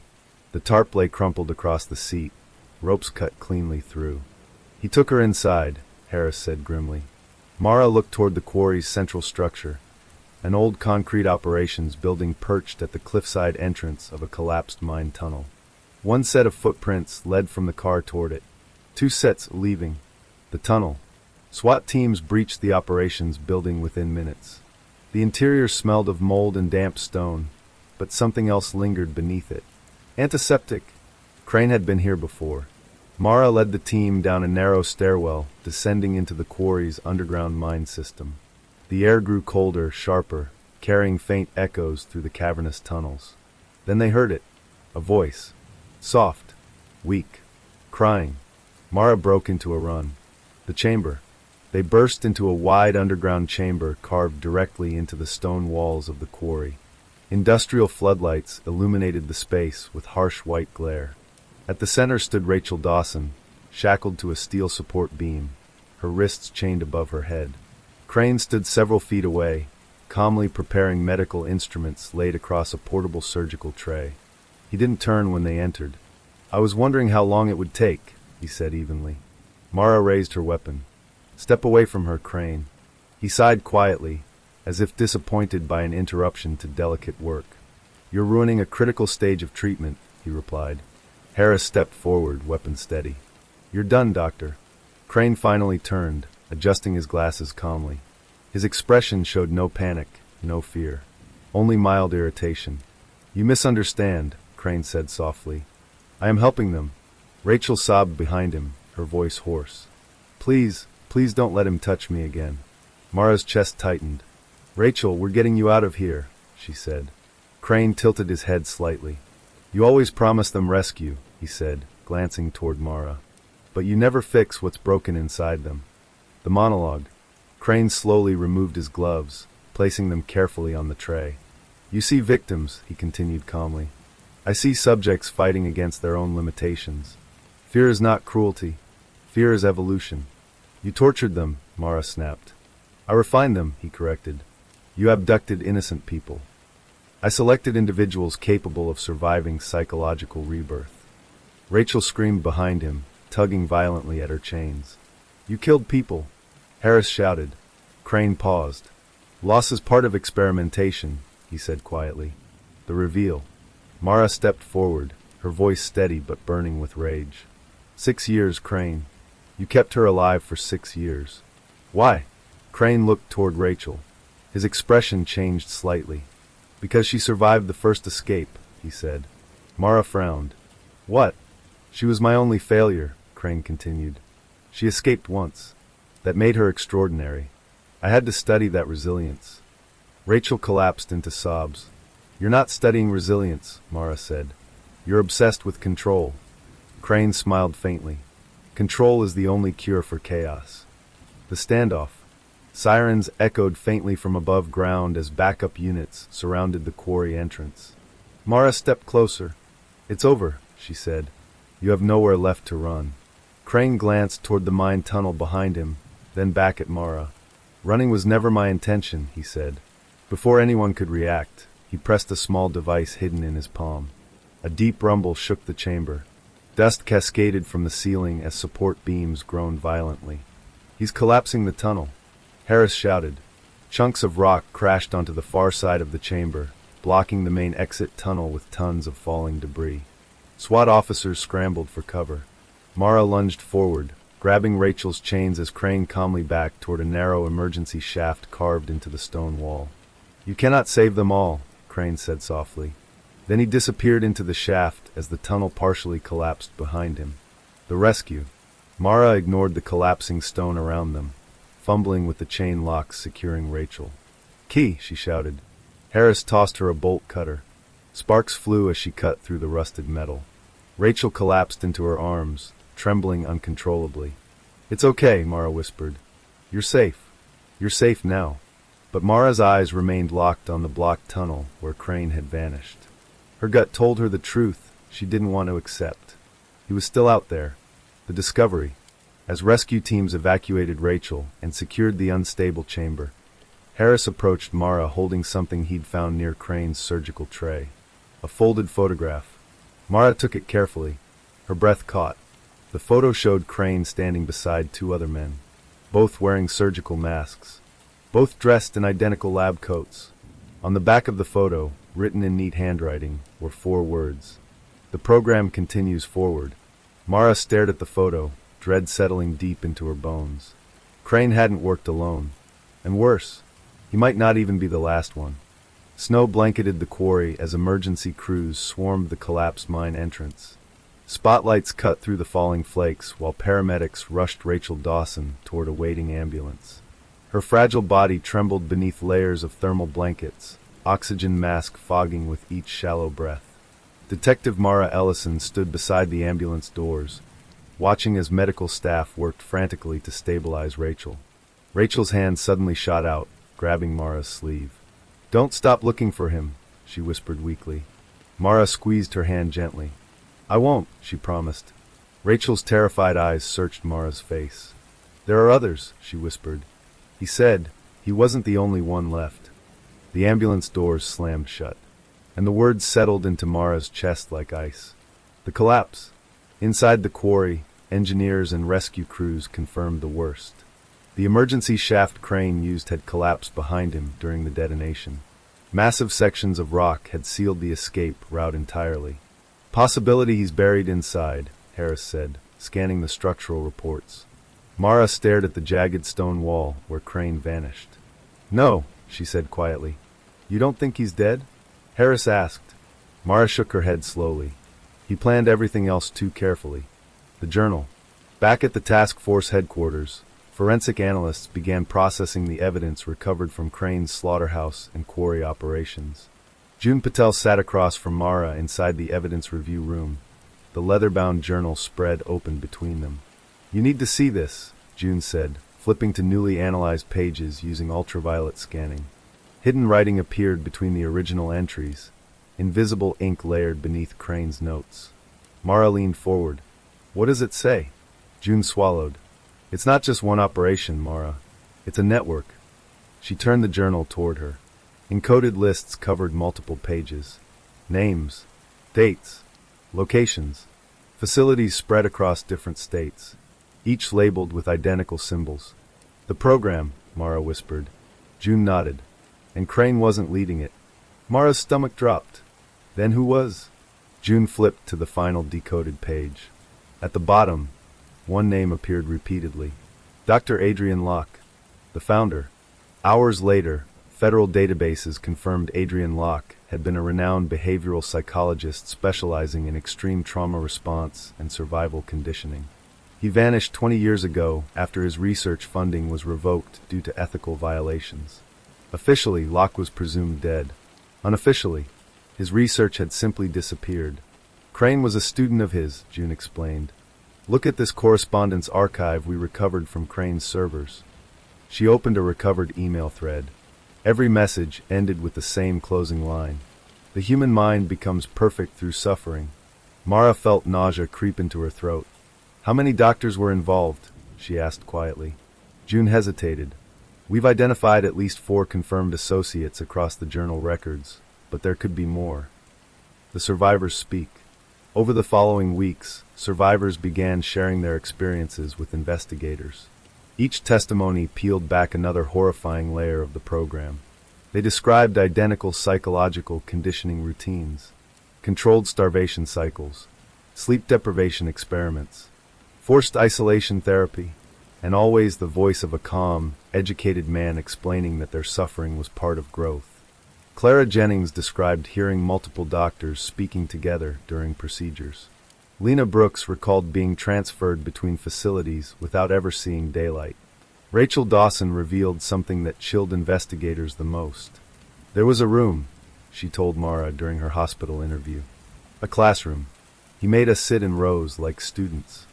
Mara leaned forward. What happened in that room? Rachel's voice shook. They made us watch recordings of other victims breaking, and called it learning. The hunt expands. Federal agencies launched a nationwide search for any facility connected to the program. Several abandoned medical buildings and research sites were raided based on journal coordinates. Most had been cleared out years earlier. But inside each location, investigators found identical surgical equipment, identical psychological testing chambers, and identical program symbols carved into the walls. It was clear. The program had been active for decades, and it was designed to survive the loss of individual members. The final clue. 3 months after Crane's disappearance, June burst into Mara's office holding a digital tablet. You need to see this, she said breathlessly. Security footage from a private European airport played on the screen. The timestamp showed only 2 weeks earlier. A tall man wearing a dark overcoat walked across the tarmac toward a private jet, his face partially obscured by sunglasses. But the facial recognition overlay blinked in confirmation. Dr. Elliot Crane, 87% match. Mara's pulse spiked. He's alive, she whispered. June nodded grimly. And look who boarded the plane before him. The footage rewound. Another man appeared on screen, older, silver-haired, walking with a cane. The system highlighted his identity. Dr. Adrian Locke, 92% match. Mara's blood ran cold. The realization. Harris leaned against the doorway, staring at the footage. They're still operating, he said quietly. Not just operating, Mara replied. They're relocating. June zoomed in on the tail number of the aircraft. Flight plan leads to a private research facility registered under shell corporations in Eastern Europe. Harris exhaled slowly. That's outside our jurisdiction. Mara stared at the screen, fury simmering beneath her calm exterior. For now. Closure. Almost. Rachel Dawson was discharged from the hospital months later. Survivors began rebuilding their lives through intensive therapy and witness protection programs. Some moved across the country. Some changed their names entirely. But they all carried scars that no court sentence could ever erase. On Rachel's final therapy exit day, she met Mara outside the clinic. Do you think they'll ever stop? Rachel asked quietly. Mara looked toward the gray sky above the city. I think people like them don't know how to stop, she said honestly. Rachel nodded slowly. But you'll keep hunting them? Mara met her gaze. Yes. Rachel smiled faintly for the first time. Good, she whispered. The final revelation. 6 months later. A quiet medical conference in Vienna buzzed with elite researchers and psychologists from around the world. Professionals mingled beneath chandeliers, exchanging theories about trauma, human resilience, and neurological evolution. Inside a private VIP lounge upstairs, 3 men sat around a polished glass table. Dr. Adrian Locke poured himself a glass of red wine, his aging face illuminated by warm golden light. Across from him sat Dr. Elliot Crane, alive, composed, untouched by justice. And beside them, a third man flipped through new patient files displayed on a tablet. "You lost several facilities," the third man said calmly. Locke smiled faintly. "Progress always requires sacrifice." Crane nodded. "The subjects provided valuable data before termination." Locke raised his glass slowly. "The program continues because humanity continues to fear growth," he said softly. The third man looked up. "And our next facility?" Locke slid a folder across the table. Inside were architectural blueprints for a newly constructed underground medical complex. On the cover page, one chilling title stood printed in bold black letters. "The next phase. Final scene." Across the ocean, Detective Mara Ellison stood alone in the task force archive room, reviewing cold case files connected to the program. Pinned across an entire wall were photographs of missing persons, survivor statements, facility maps, and one single photograph of Adrian Locke. Mara pressed a red string between Locke's photo and Crane's file. Her eyes burned with exhaustion, but her resolve never wavered, because deep down, she knew the truth. The program wasn't over. It had only gone underground, and somewhere in the world, new victims were already being chosen. Story 2. It started with a note. No fingerprints, no forced entry. Just a simple piece of white paper slipped under the door of 23, Cedar Lane in the sleepy town of Hollow Creek. Detective Nathan Reyes found it early Monday morning, the sun barely cutting through the thick fog that hugged the quiet street. The note read, in perfect block letters, "We've been watching. You will disappear next." Nathan stared at the paper, a chill crawling up his spine. Cedar Lane wasn't the kind of street where threats arrived by mail. People left doors unlocked, waved to neighbors, and trusted the police to investigate the occasional petty theft or drunken fight. But this was different. Across the street, a neighbor called in a missing person report.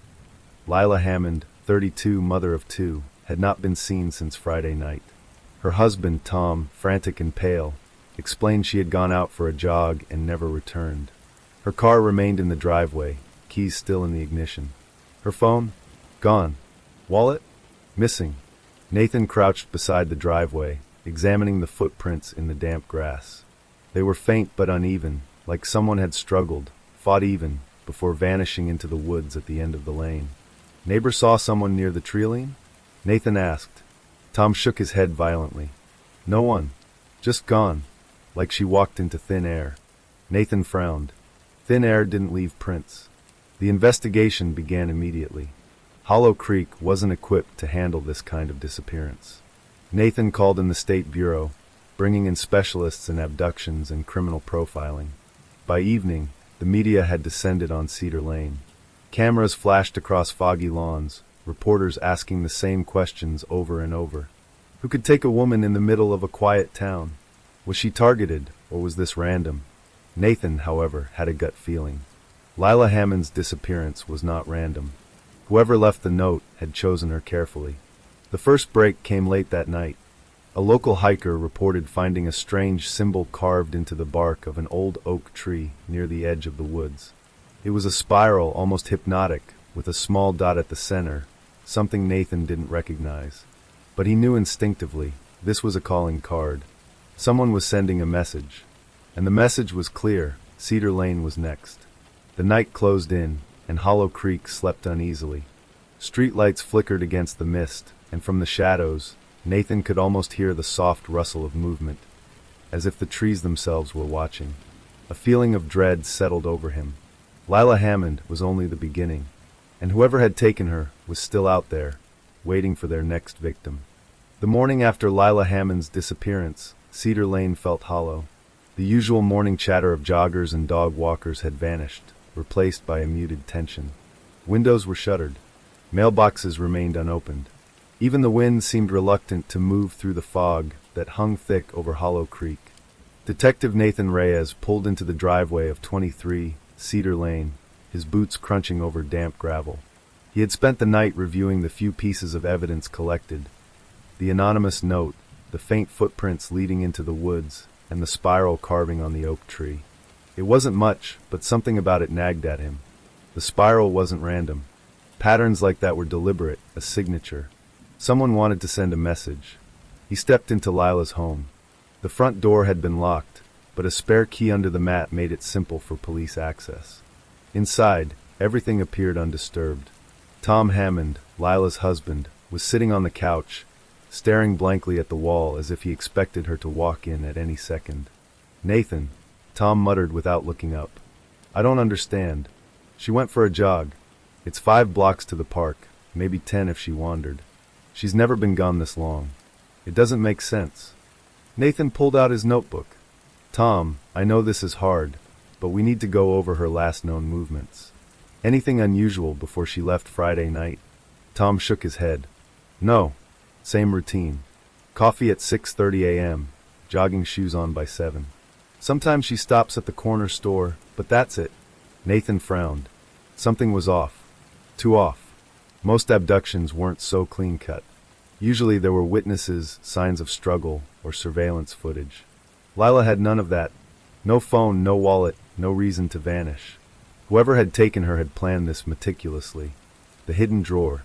Nathan began a methodical search of Lila's home, starting with her office. Her laptop sat on the desk, password protected.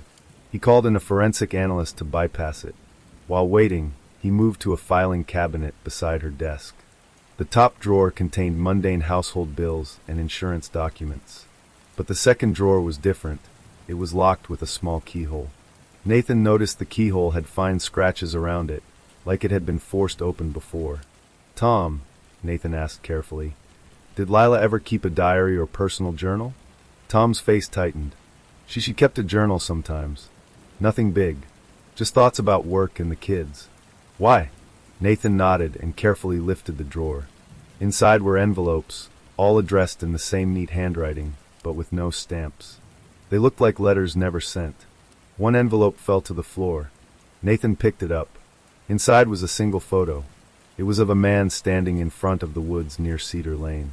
His face was shadowed, but his stance was deliberate, almost confrontational. In the background, barely visible, was a small spiral carved into the bark of a tree. The same symbol Nathan had seen the day before. He flipped over the photo. On the back, written in pencil, were 2 words. "He waits." A second disappearance. Before Nathan could absorb the meaning, his phone rang. It was dispatch. "Detective Reyes, we've got a report of a second missing person," the dispatcher said. "Same neighborhood. 27 Cedar Lane. A woman named Marcy Linton, 34. Last seen leaving her home last night around 11 p.m. Neighbors heard nothing." Nathan's stomach tightened. 2 disappearances on the same street in less than 72 hours. That wasn't coincidence. It was a pattern. "I'm on my way," Nathan said. Investigating 27 Cedar Lane. Marcy Linton's home was eerily similar to Lila's, quiet, orderly, with no signs of struggle. But something in the air felt different. Nathan and 2 officers entered cautiously. They found a window slightly ajar at the back of the house. Broken glass on the windowsill indicated it had been forced from the outside. Nathan moved toward it, examining the surrounding grass. Footprints led into the woods, faint but fresh. "Looks like she didn't go far," one of the officers said. Nathan frowned. He bent down and noticed something odd. Another spiral symbol, carved into a small tree beside the trail. Only this one was different.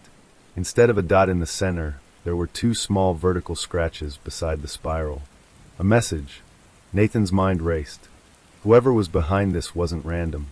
They were marking their victims, planning something bigger. The spiral pattern.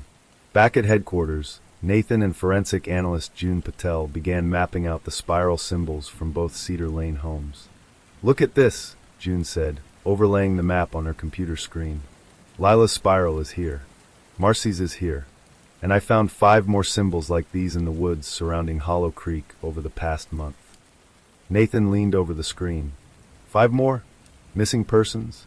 June nodded. 3 officially reported as gone. 2 never reported. Nobody ever connected them until now. Nathan's jaw tightened. The spirals weren't just marks. They were a trail, a breadcrumb path. A predatory map leading to something. "And the placement?"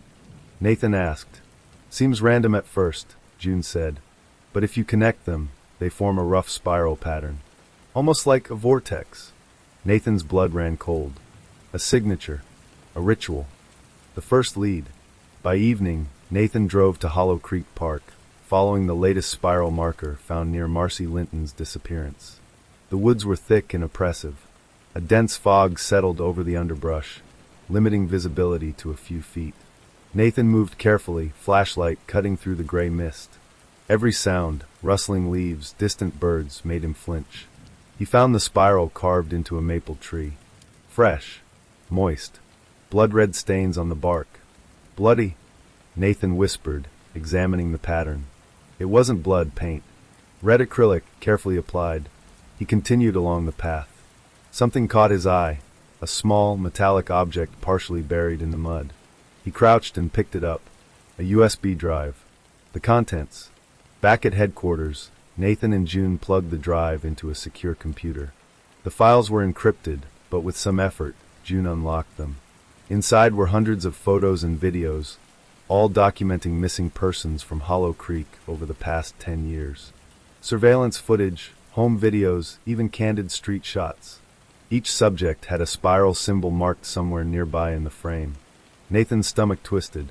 Whoever was doing this had been active for a decade, hidden in plain sight, and meticulous in recording every movement of their victims. Then a video caught his eye. It was labeled, Cedar Lane Initiation, 2026. The footage showed Lila Hammond and Marcy Linton, taken from angles that suggested hidden cameras. The women appeared restrained, looking terrified, and in the background a man. Tall, dark, unidentifiable face. But in his hand, he held a carving tool, the same used for the spiral symbols. Nathan's hands shook. He's here. Right here in Cedar Lane. A message for Nathan. The last file on the drive was different. A short video, just 20 seconds. The man was now facing the camera. His face obscured by shadows, voice modulated. "You think you can stop us, Detective Reyes?" he said. "You're part of the pattern now. Cedar Lane was only the beginning. Watch closely, or you'll vanish next." Nathan hit the pause button, staring at the screen. June whispered, "This isn't just a local case, this is organized, controlled, and ritualistic." Nathan exhaled slowly. And they've been planning it a long time. Too long to make mistakes. He looked out the window at Cedar Lane, quiet under the misty night sky. 2 disappearances. A trail of symbols. A decade-long pattern. And a predator who knew him by name. Someone was always watching. And they had made sure Nathan knew it.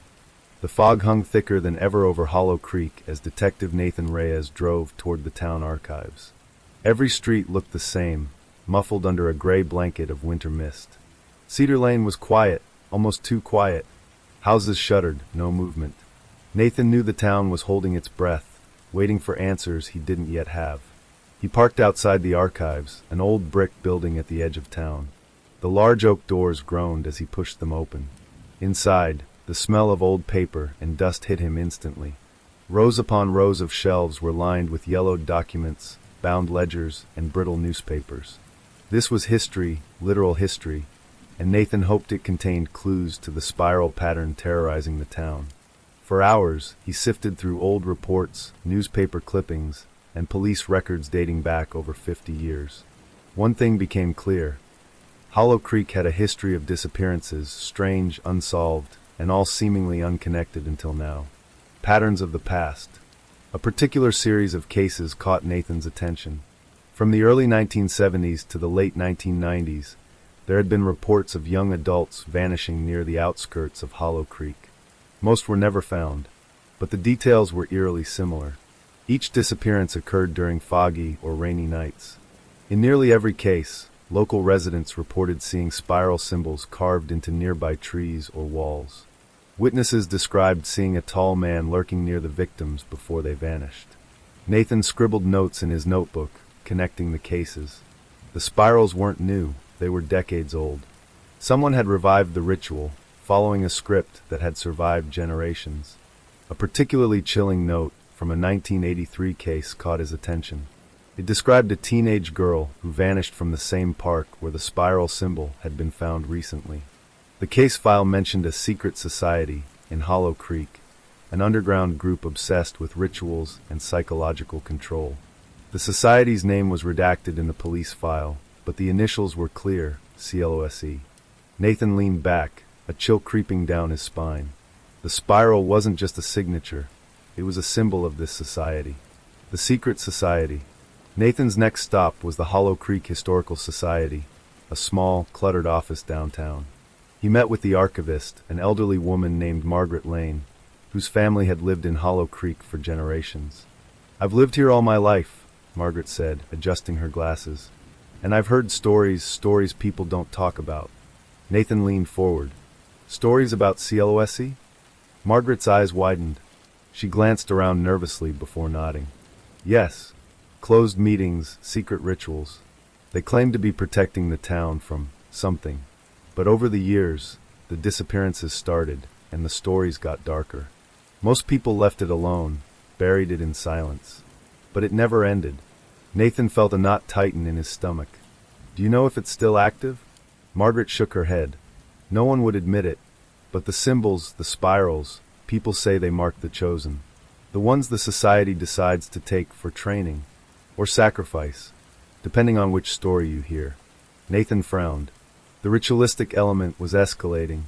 Whoever was behind the recent disappearances wasn't random. They were part of something far larger, something hidden for decades. The predator's escalation. Back at Cedar Lane, Nathan reviewed the footage from the USB drive again. Lila and Marcy had been recorded for hours, their terror palpable. But there was something he hadn't noticed before. In the background of one clip, near the tree line, a second figure appeared. A shadow, tall, lean, indistinct. Watching. Not Dr. Crane, or any predator Nathan had imagined. Someone else. He rewound the clip. The figure moved with deliberate precision, staying just out of focus, always observing but never intervening. The presence was deliberate. A second predator. Or maybe a partner, someone orchestrating the events alongside the first. Nathan's pulse quickened. Whoever was behind CLOSE had accomplices. And they were coordinating, planning, interviewing locals. Nathan spent the next morning canvassing Cedar Lane. Most residents were frightened, wary of speaking. But a few whispered of strange occurrences over the past year. A neighbor claimed to see hooded figures in the woods at night. Another said she discovered spiral carvings on the trees in her backyard, but thought it was children playing. A third mentioned odd deliveries of surgical equipment to abandoned properties. The consistency of the reports confirmed Nathan's suspicion. Hollow Creek was being used as a testing ground. The predators weren't improvising. They were following a long-established system, one that trained them to manipulate, abduct, and terrorize with surgical precision. The victims' families.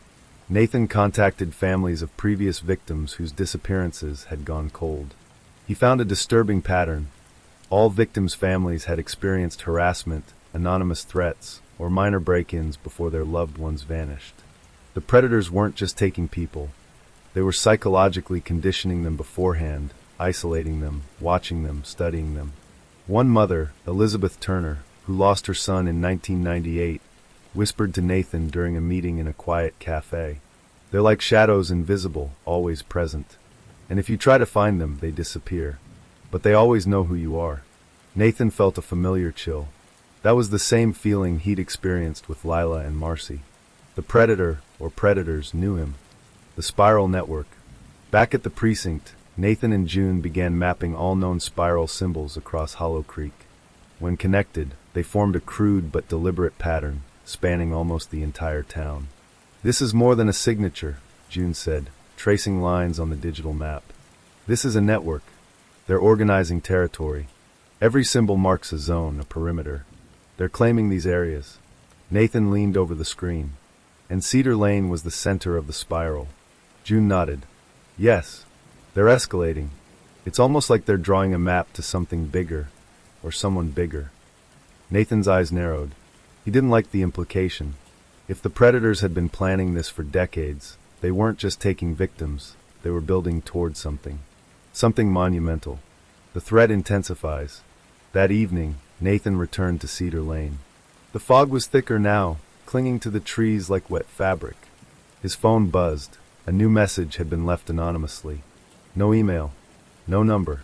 Just another note, slipped under the precinct door when he wasn't looking. You're part of the pattern now. Watch your steps. Cedar Lane will claim more. Nathan crumpled the note, anger and dread mixing into a tight knot in his chest. They were taunting him. Not just taking victims, they were playing a psychological game, and he was the next target. He looked up at the trees lining the lane, the shadows thickening as night fell. Somewhere in the darkness, the predators were watching, waiting, planning the next move. And Nathan knew one truth. Hollow Creek wasn't just the setting. It was the stage. A new lead. As Nathan returned to the precinct, June approached him with a folder. "Detective, I cross-referenced the old CLSE cases with the current disappearances," she said. "I found something. All victims were last seen near a building that was either abandoned or under construction. Some of them were hospitals or research facilities." Nathan's mind raced. If these predators had been using Hollow Creek as a training ground for decades, where were they sending their victims? What were they doing with them? The answer, he suspected, would be worse than anything he had imagined. The first snow of the season had begun to fall, blanketing Hollow Creek in an almost serene white. But serenity was a lie. Detective Nathan Reyes knew it, every instinct screaming that danger lurked just beneath the surface. Cedar Lane had become a hunting ground, and the spirals marking the victims' paths were more than symbols, they were guides. Nathan's plan was simple. Follow the spiral trail from Cedar Lane into the abandoned industrial district at the edge of town. Previous disappearances had all led here, but the exact location had remained a mystery. He parked his SUV near an old brick building that had once served as a textile mill. Its windows were shattered, graffiti covering the walls, and the metal doors rusted shut. This was the kind of place no one visited after dark, perfect for someone who wanted to remain unseen. Entering the abyss, Nathan approached cautiously, flashlight cutting through the darkness. He pried open the metal door with a crowbar, the screech echoing across the empty lot. Inside, the smell hit him first, damp concrete, mold, and something metallic. Blood? It was too faint to be sure. The main floor was vast and empty, save for old machinery left to rust. Spiral symbols were carved into the walls in several locations. They were larger than the ones found outside, 3 feet across in some cases, and freshly painted crimson. "This isn't random," Nathan muttered. "They want us to find it, or they want to taunt us." Footsteps echoed from the upper level. Nathan froze, listening. They were deliberate, slow, steady. Not the kind of footsteps someone panicking would make. He pulled out his service pistol and climbed the metal stairs carefully. Each step groaned beneath his weight, but he moved as silently as he could. The first discovery. On the second floor, he found a door marked with another spiral. It was padlocked, but the lock had been cut. Inside, the room was small, barely larger than a storage closet. Chains hung from the walls, along with hooks and restraints. Nathan's stomach turned. These weren't just symbols. These were facilities for confinement. He found a journal in the corner, soaked in dust. Flipping through it, he recognized the handwriting from the USB drive, meticulous, precise, clinical. Names were listed, victims, targets, dates of abduction. Some names were crossed out, others were circled. Nathan's heart pounded. Lila Hammond and Marcy Linton were both circled. And at the bottom of the list, written in bold letters, Initiation, Cedar Lane. Next, the Watchers. Hidden passage. While examining the room, Nathan noticed a section of the wall slightly ajar. Behind it, a narrow stairwell descended into darkness. He hesitated for a moment, then grabbed his flashlight and descended. The air grew colder, damper, and the faint smell of iron intensified. The tunnel widened into a cavernous underground network. Concrete walls were reinforced, pipes ran along the ceiling, and more spiral symbols were painted on the walls. Somewhere deeper, he could hear muffled voices, whispers, cries, and occasionally the scrape of metal. Nathan's pulse raced. The victims weren't just being held, they were being trained, observed, and tortured. Whoever ran this network had been preparing it for decades. The first encounter. Nathan moved deeper into the tunnels, careful to remain silent. Shadows shifted ahead. Then a figure appeared, masked tall, dressed in black. The figure didn't attack immediately, but raised a hand in a slow, deliberate motion. "Who's there?" Nathan called, keeping his pistol aimed. The figure tilted their head. A voice came, distorted. "You shouldn't have come here, Detective Reyes." You're too late for the others." Before Nathan could react, the figure vanished down a side passage. He ran after them, but found only an empty hallway lined with more spiral symbols, each one larger and more grotesque than the last.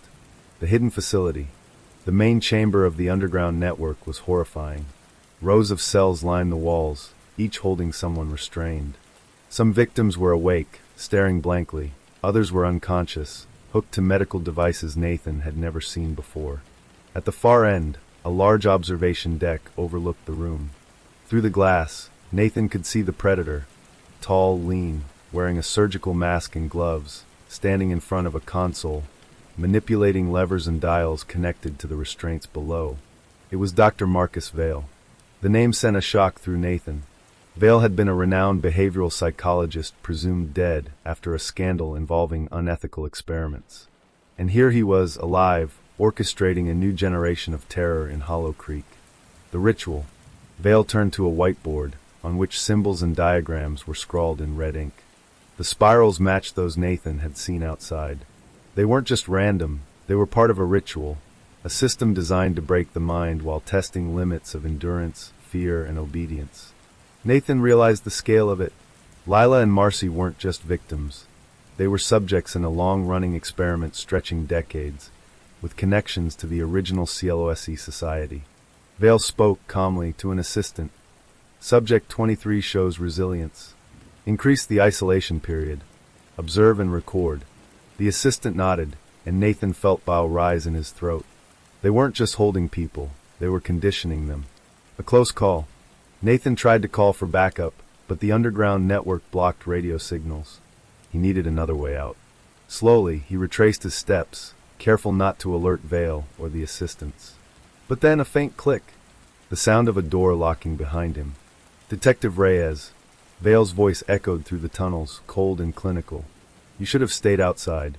Now you're part of the observation." Nathan's mind raced. There was no way he could face Vale and the assistants head-on. He needed a plan, and fast. The spiral's secret. Nathan's flashlight caught a detail on the wall. One of the spirals was different. In its center was a small, hollow indentation like a keyhole. He ran his hand over it, realizing it could be the lock to a hidden mechanism. He pulled a metal rod from his belt and pressed it into the hole. The wall shuddered and slowly swung open, revealing a narrow escape corridor. Nathan didn't hesitate. He slipped through, keeping low, heart pounding. Behind him, Vale's voice faded into the distance. "You cannot escape what is designed to endure." Nathan emerged into the cold night, the snow falling softly over Hollow Creek. He had survived, but the underground network remained active, the victims trapped, and Vale's ritual ongoing. The realization.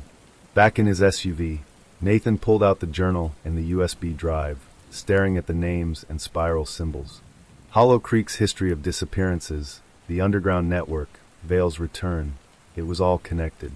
And now, the predator knew Nathan was watching. The spiral pattern wasn't just a signature. It was a warning, a map, and a threat all at once. Someone in Hollow Creek had been planning this for decades, and Nathan realized with grim certainty. The spiral network was bigger than anyone could have imagined. Cedar Lane was only the beginning, and the predators were still out there. Detective Nathan Reyes didn't sleep that night. Hollow Creek streets, once quiet and familiar, now felt suffocating, every shadow a possible threat. The underground network he had discovered haunted him. Vale's victims, restrained and conditioned, were still down there. And Vale himself had seen him, knew he was close. Nathan needed answers. Not just about the spirals or the victims, but about Vale. To stop the predator, he had to understand him. A history of shadows. Nathan began his research in the precinct's cold, fluorescent-lit archive room. June Patel sat beside him, cross-referencing old newspaper clippings with the information from the USB drive and journal. Marcus Vale was considered brilliant, June said, flipping through a 20-year-old journal. Behavioral psychologist, specializing in trauma and resilience testing. But in the early 2000s, he vanished from public life after allegations of unethical experiments. Most assumed he fled or was dead. Nathan frowned. But he didn't vanish clearly. "No," June replied. "He's been active all this time, probably under the radar. There are gaps in his timeline, but all missing persons reports, Cedar Lane, Hollow Creek, and the other disappearances line up perfectly with his known patterns. Nathan leaned back. So he's been conducting experiments for decades, possibly using Hollow Creek as a base because of its isolation and history. June nodded grimly. And the spiral, it's a signature, a psychological brand. He wants recognition, even if no one sees it. Each spiral marks a stage of control, a zone of influence. Nathan felt a shiver. Vale wasn't just a predator. He was a methodical scientist, obsessed with control, observation, and psychological domination. Interview with a survivor. The next morning, Nathan arranged to meet Claire Abbott, a survivor from a decade-old disappearance who had managed to escape. She had lived under an assumed identity ever since. Claire was fragile-looking, but had a fire in her eyes. She spoke softly, almost afraid of every shadow, but the details she provided were chilling. "They call themselves the Society," she said, voice shaking. "CLOSE. They select their victims carefully. They watch for weaknesses, insecurities. Then they isolate you. The spirals? Those were maps for them. Markers for where we could be controlled, where we would break." Nathan's heart raced. "How many are there?" Claire's gaze hardened. "More than you can imagine. Hollow Creek is only one of their bases. There are others all connected. And Marcus Vale, he's not alone." She paused, swallowing hard. "He has partners, accomplices, people who've been trained in his methods, just like us." Nathan's hand tightened around his coffee mug. He had suspected as much after the shadowy figure in the footage. Vale wasn't working alone. The psychology of terror. Nathan and June spent the afternoon analyzing Vale's methods. Patterns emerged. Victims were carefully selected and observed for months. Isolation was gradual, psychological manipulation incremental. Fear was a tool. Minor threats escalated into life-threatening situations, conditioning the mind to obey. Each victim had been tested against previous ones, lessons learned, adjustments made. The spiral pattern itself, June explained, is a form of psychological conditioning. It's visually repetitive and pervasive. Once a victim sees it repeatedly, it triggers fear and obedience. It's Pavlovian but elevated. Nathan shook his head. And the network underground, that's the culmination.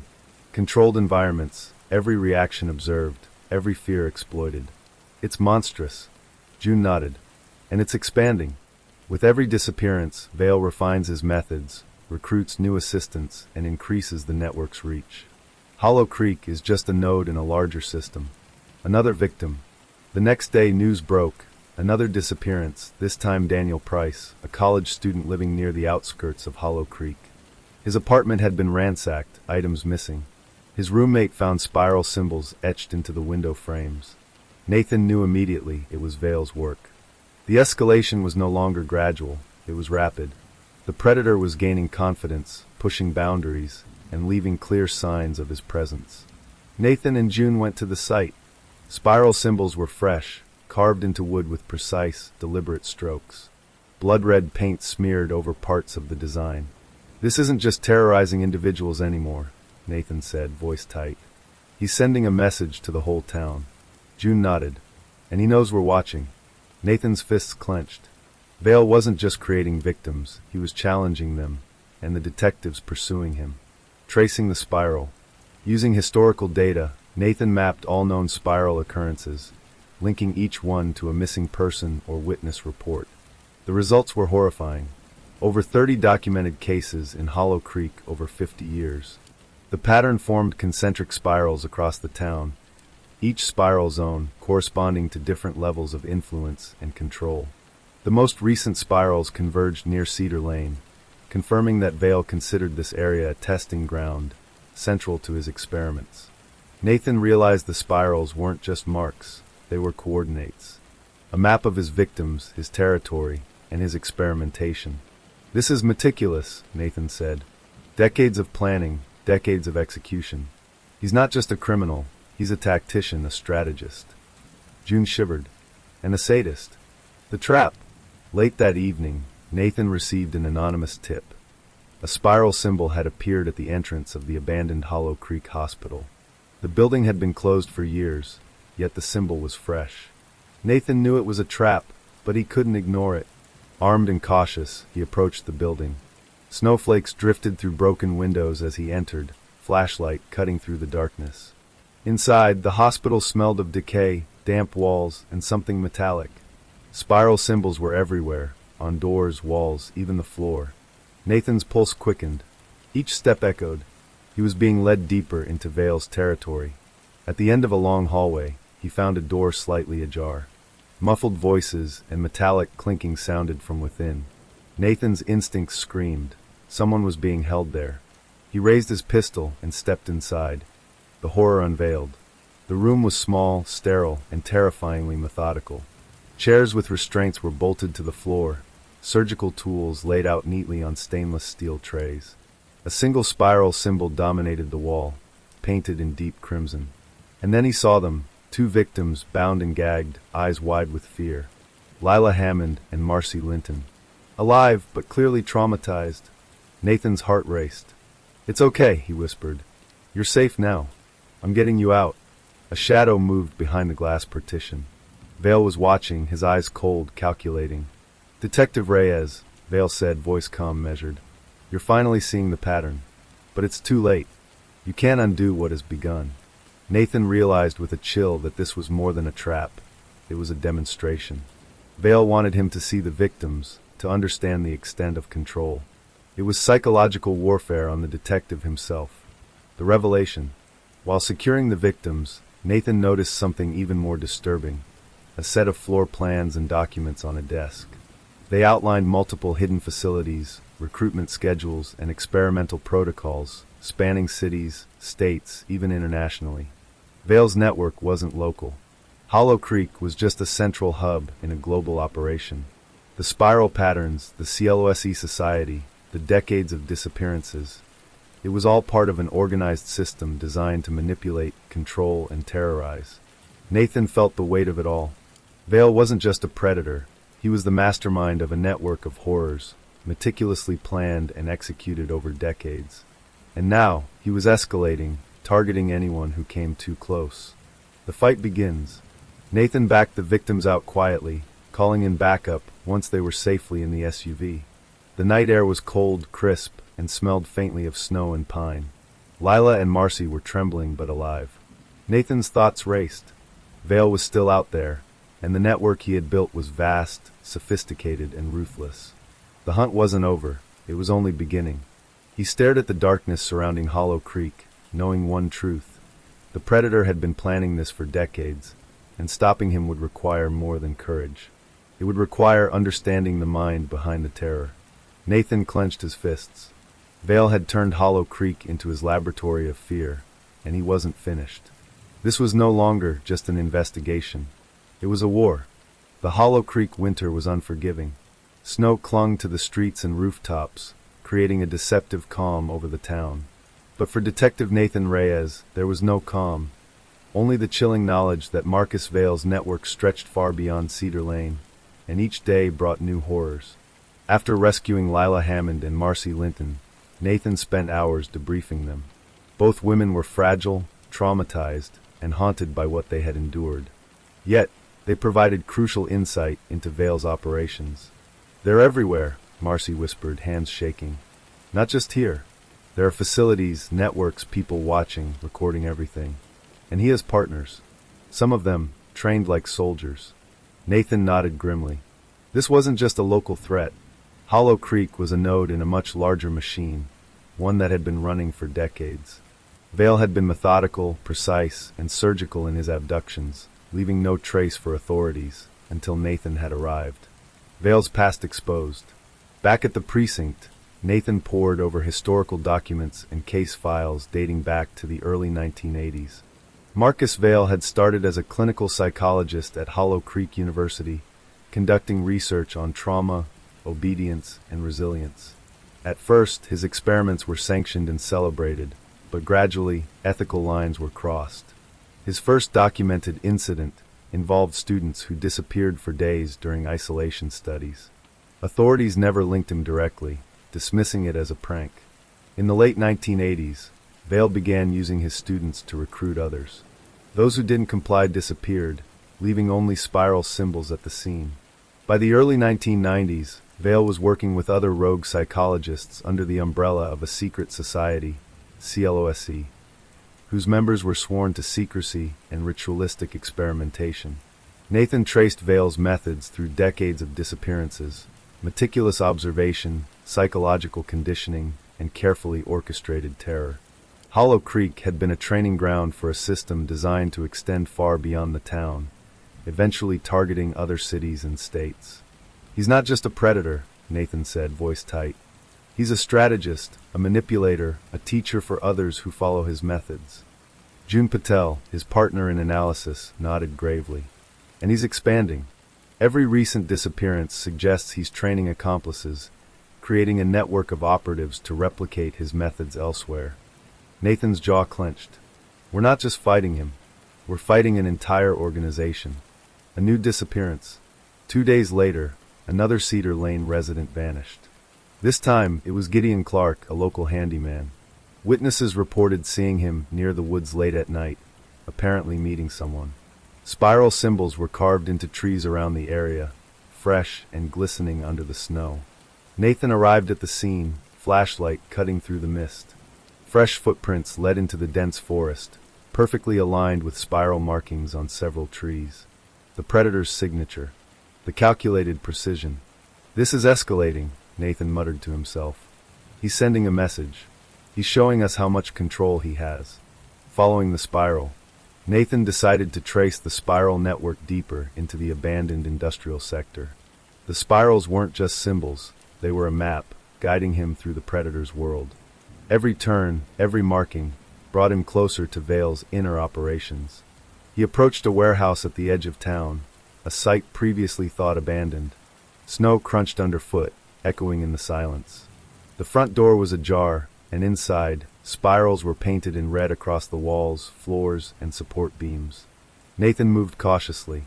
The air was damp and heavy, smelling of mold, rust, and faint traces of antiseptic. Somewhere in the distance, a door creaked, a mechanical sound that indicated human presence. Then he saw it, surveillance cameras. Hidden in the corners, tiny and black, angled perfectly to record every movement. Vale had eyes everywhere. The underground network.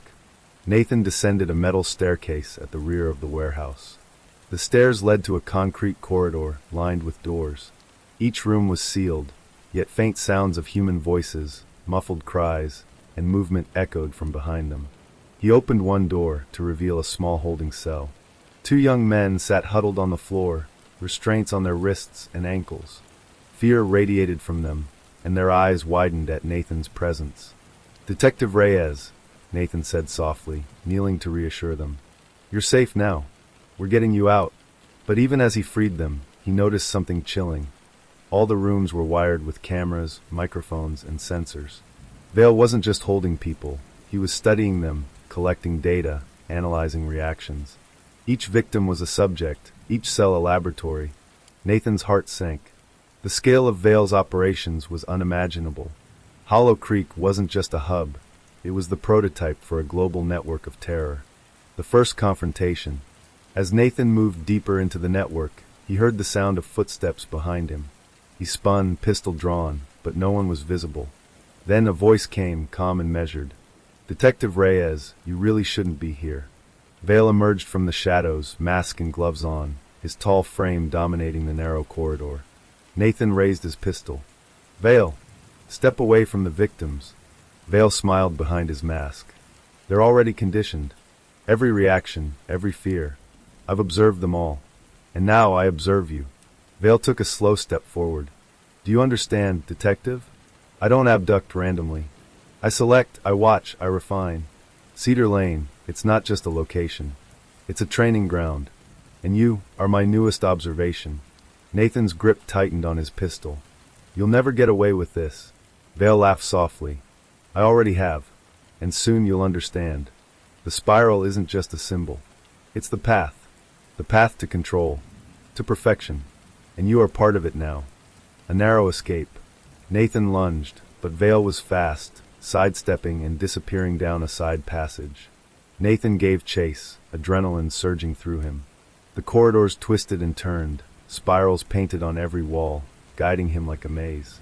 He He stumbled upon a room filled with monitors displaying live feeds of other facilities, some in Hollow Creek, some in neighboring towns. Vale had created a vast network, observing and controlling his victims in real time. Nathan realized with horror, Vale wasn't just a local predator. He was the leader of a sophisticated organization, using psychological warfare and technological surveillance to maintain control over dozens of victims simultaneously. Nathan had to escape before Vale circled back.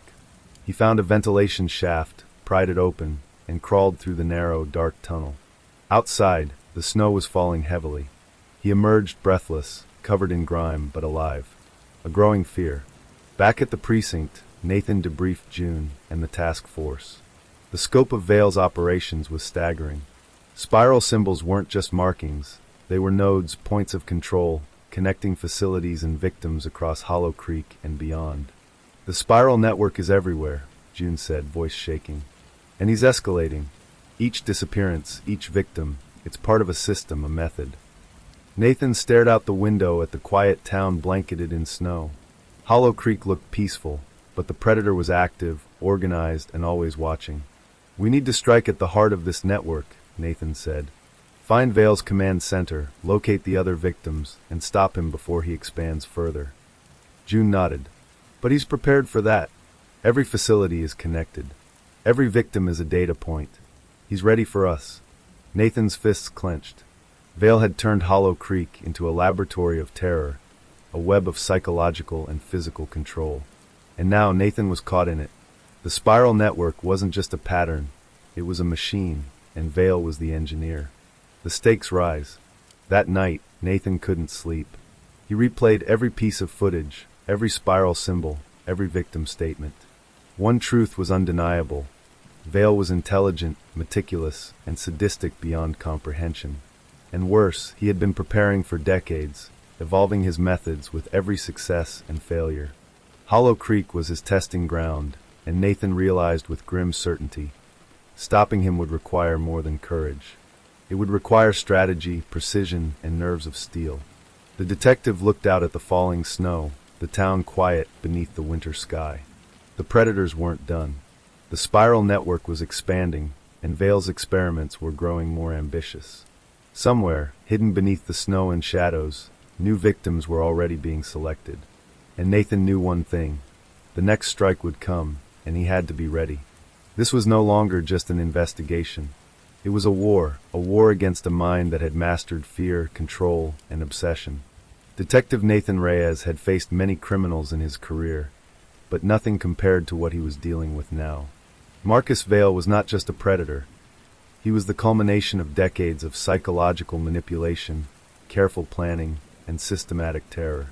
And the deeper Nathan delved, the clearer it became that Vale was only part of a much larger organization, the secret society known as CLOSC. The night after the warehouse operation, Nathan couldn't stop thinking about the spiral network. Every spiral symbol he had seen wasn't just a signature. It was a code, a map, a psychological trigger. Vale's operations weren't random. They were methodical, expanding like a virus, infecting Hollow Creek and beyond. June Patel arrived at the precinct with a stack of old documents she had acquired from the Hollow Creek Historical Society. Among the faded papers were photographs, handwritten journals, and meeting notes detailing decades of activity within CLOSC. They go back further than we thought, June said, her voice low. The 1970s. Hollow Creek has been a laboratory for their experiments for over 50 years. Nathan took a deep breath and gestured toward the files. Show me everything. The society revealed. As they pored over the documents, a chilling picture emerged. CLOSC was more than just a secret society. It was an organization devoted to psychological and behavioral manipulation, training its members to abduct, control, and study human behavior in the most extreme conditions. The earliest records described the group as a clandestine circle of psychologists, researchers, and influential townsfolk. Their stated goal was to cultivate resilience and perfection through controlled observation and experimentation. In practice, this meant identifying vulnerable individuals, isolating them, and subjecting them to a system of fear, conditioning, and surveillance. One entry from 1978 stood out. We have begun marking the chosen. The The spiral symbol shall signify the locus of control. Observation must remain constant. All reactions recorded. Deviations noted. We are the unseen hands shaping the mind. Nathan felt a chill run down his spine. The spiral wasn't just Vale's signature. It was the society's emblem, a methodical way of marking territory and influence over its victims. Vale's apprentices. Further documents revealed the society's long-term plan to train successors who could replicate the methods of psychological control across generations. Marcus Vale had been one of their most promising protégés. By the 1990s, he had assumed control of the Hollow Creek network, applying his own experimental refinements. One particular file contained a ledger of apprentices, young psychologists and researchers who had been inducted into the society. Some names were crossed out, either discredited or disappeared entirely. Others were marked with spirals, indicating ongoing training. Vale isn't working alone, Nathan said grimly. He has a network of trained operatives. They're all capable of what he's doing here. June nodded. And the spirals aren't just psychological triggers. They're a communication method, a map of their operations, and a way to mark progress. Every victim, every location, every reaction, it all feeds back into the system. Nathan leaned back, processing the enormity of it. Hollow Creek wasn't just a site of abductions. It was a laboratory, a training ground, and a testing environment for a centuries-old network of control. A new target. While Nathan and June were examining the files, an urgent call came in. A new disappearance had been reported. Sophie Ellis, a young woman who had recently moved to Cedar Lane. Her apartment showed no signs of forced entry, but spiral symbols were etched into the walls and furniture. Nathan felt a familiar knot of dread. Vale was escalating, and the spiral network was expanding. This was no longer a local phenomenon. It was becoming systemic. He and June rushed to the scene. Snow was falling heavily, blanketing the streets in a deceptive quiet. Inside Sophie's apartment, the spiral symbols were fresh and meticulously drawn, painted in deep red across walls, furniture, and even the floorboards. Nathan whispered, "He's taunting us now, sending a message." June nodded. "And he knows we're watching." Tracing Vale's early experiments. Nathan turned his focus to Vale's early career. By reviewing old case files, university records, and archived journals, he began to piece together the trajectory that had transformed Vale from a respected psychologist to a methodical predator. 1980 to 1985, Vale conducted resilience experiments on college students. Subjects were isolated for days, observed through hidden cameras, and subjected to controlled fear stimuli. Missing students were dismissed as runaways, leaving no trace for authorities. 1986 to 1995, Vale expanded his influence, recruiting members of CLOSE to oversee experiments in Hollow Creek. Disappearances became more frequent, and spiral symbols appeared near each abduction site. 1996 to 2005, Vale refined the underground network, designing hidden facilities with cells, cameras, and surveillance equipment. Victims were recorded, their psychological responses logged, and data compiled for further study. Nathan realized the chilling truth. Vale had spent decades perfecting a system of terror. Hollow Creek was only one hub. Similar networks likely existed elsewhere, operating under the radar. The underground facility. Determined to gather more evidence, Nathan returned to the abandoned hospital and warehouse districts. This time, he wasn't just searching, he was tracking. Spiral symbols guided him through the maze-like corridors, each marking a path deeper into the predator's operations. He discovered a central control room, a darkened chamber filled with monitors displaying dozens of live feeds from other facilities in Hollow Creek. Each screen showed a victim, restrained and monitored, their every movement recorded. Vale's network was a machine, and the victims were components. Each spiral symbol was a node in the system, a point of control connecting the underground labyrinth to the surface world. Nathan knew he had to move quickly. The longer Vale operated, the more victims would be trapped, conditioned, and broken. Vale's challenge. As Nathan documented the facility, a monitor flickered to life. Vale's masked face appeared, and his voice, calm and deliberate, echoed through hidden speakers. "Detective Reyes, you're learning the pattern. But knowledge is not safety. Every action you take has been anticipated. Every move calculated. Cedar Lane was merely the beginning. You are inside the web now. Nathan's blood ran cold. Vale knew he was being observed. Every step Nathan took, every investigation, every breakthrough, it was being recorded, analyzed, and countered. Vale was not just a predator, he was a strategist, a master manipulator operating decades ahead. A desperate plan. Nathan returned to the precinct and gathered his team. Vale isn't working alone, he said firmly. CLOSE has been operating in Hollow Creek for decades. The spiral network isn't random, it's a map of his operations.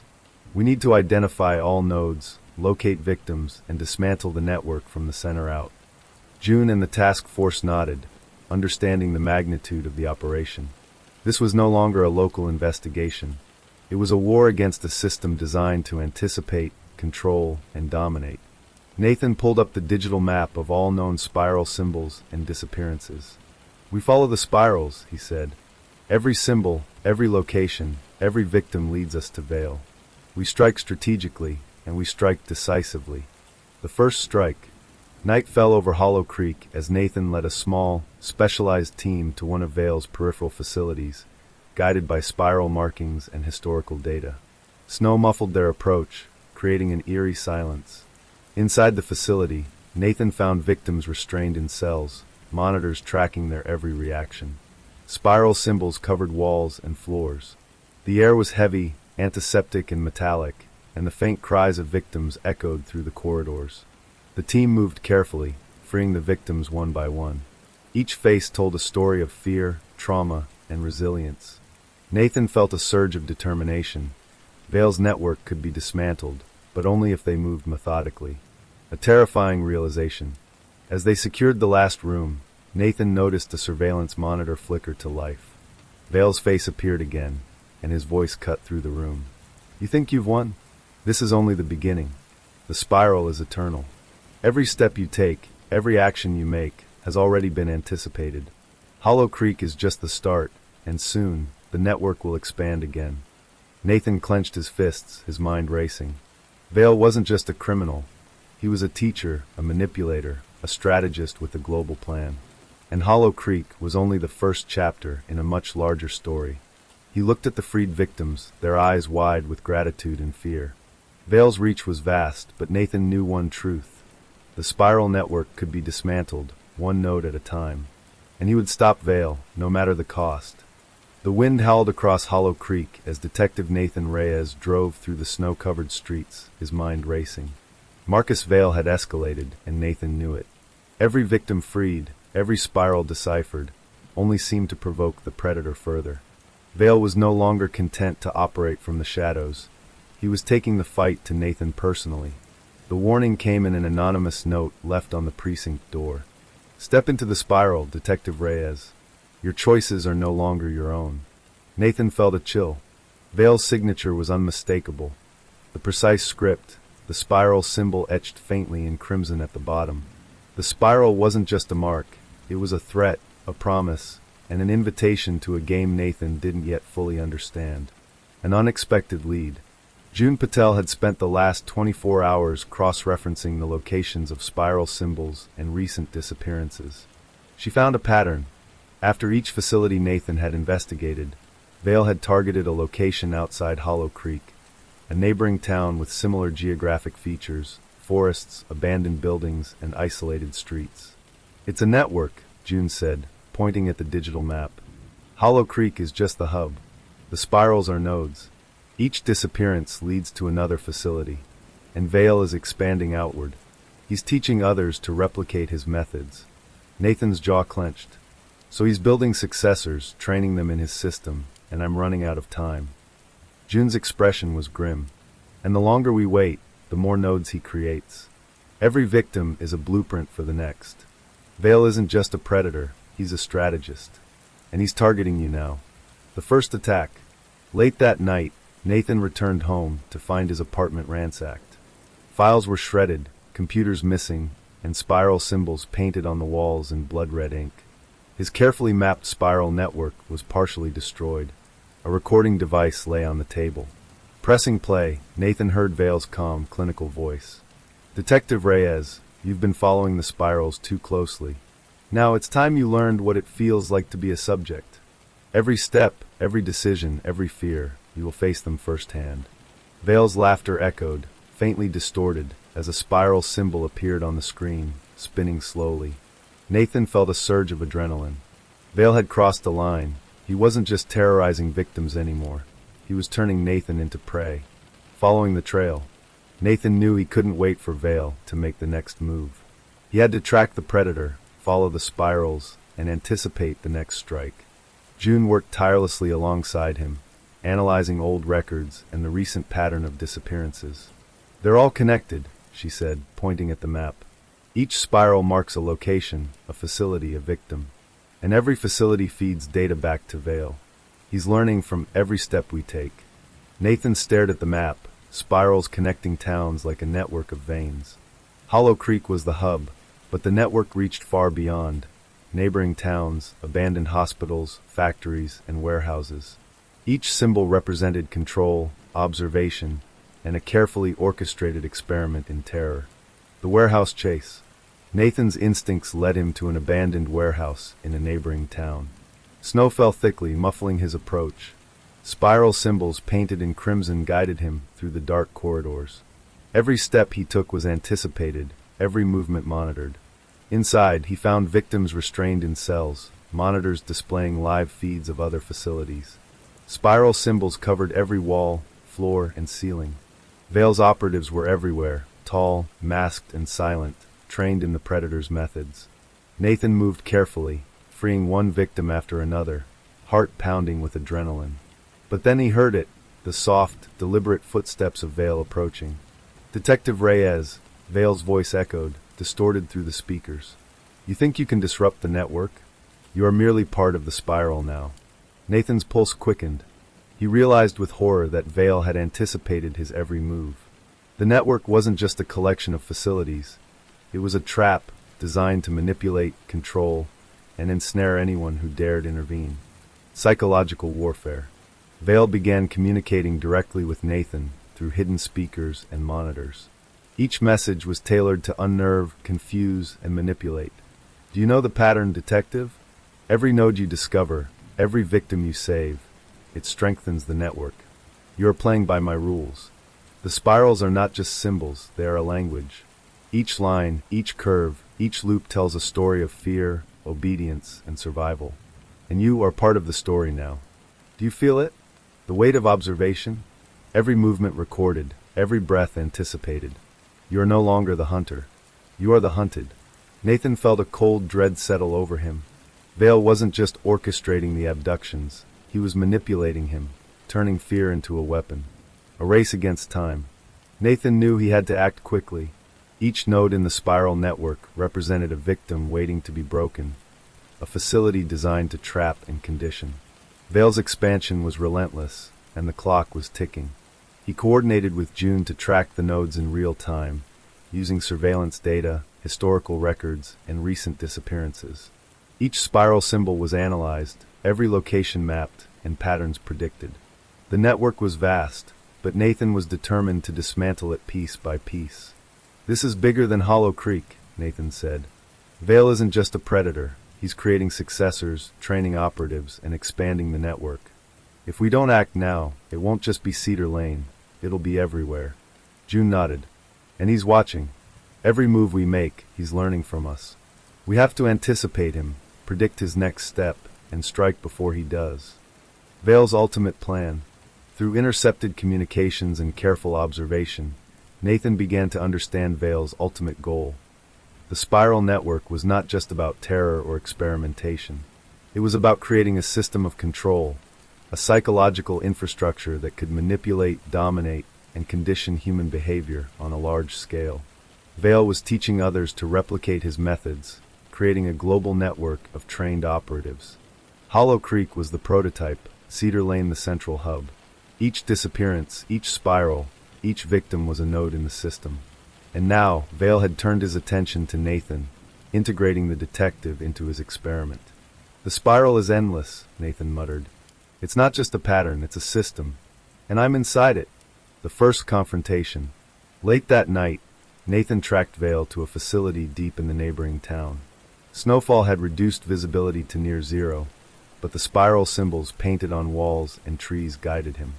Inside, monitors displayed live feeds from other facilities, showing victims restrained, observed, and conditioned.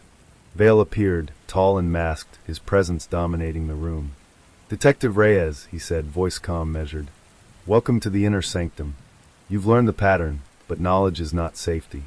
Every step you take is anticipated. Every move, every decision is part of the spiral now." Nathan raised his pistol.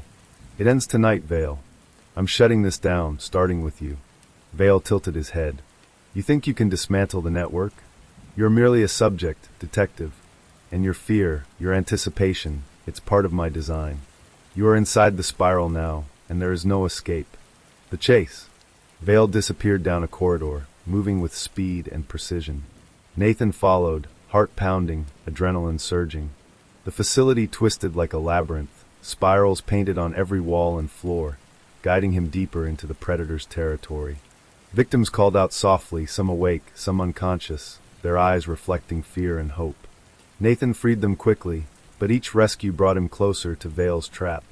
Suddenly, a door slammed behind him, cutting off the path back. Vale's voice echoed through the facility. "You cannot escape what has been designed to endure, detective." Every turn, every spiral, every choice, it was predicted. Nathan's pulse raced. The hunter had become the hunted. A moment of clarity. Trapped in the labyrinth, Nathan realized the key to defeating Vale wasn't brute force. It was understanding the spiral. Each symbol, each line, each loop represented a choice, a reaction, a pattern. Vale had designed the network not just to trap victims, but to anticipate his enemies. Nathan studied the spirals, memorized the patterns, and planned his next move. The network was vast, but it was not infinite. Each node was connected, each victim a point of leverage, and each spiral a clue to the predator's mind. "I'm not a subject," Nathan muttered. "I'm the one who understands the system. And now, I control the spiral." The stakes. Nathan knew the next confrontation would be decisive. Vale had turned Cedar Lane, Hollow Creek, and now neighboring towns into a sprawling labyrinth of terror. Each facility, each spiral, each victim was part of a larger system. If he failed, Vale's network would continue to grow, recruiting operatives, creating successors, and spreading the spiral pattern to new locations.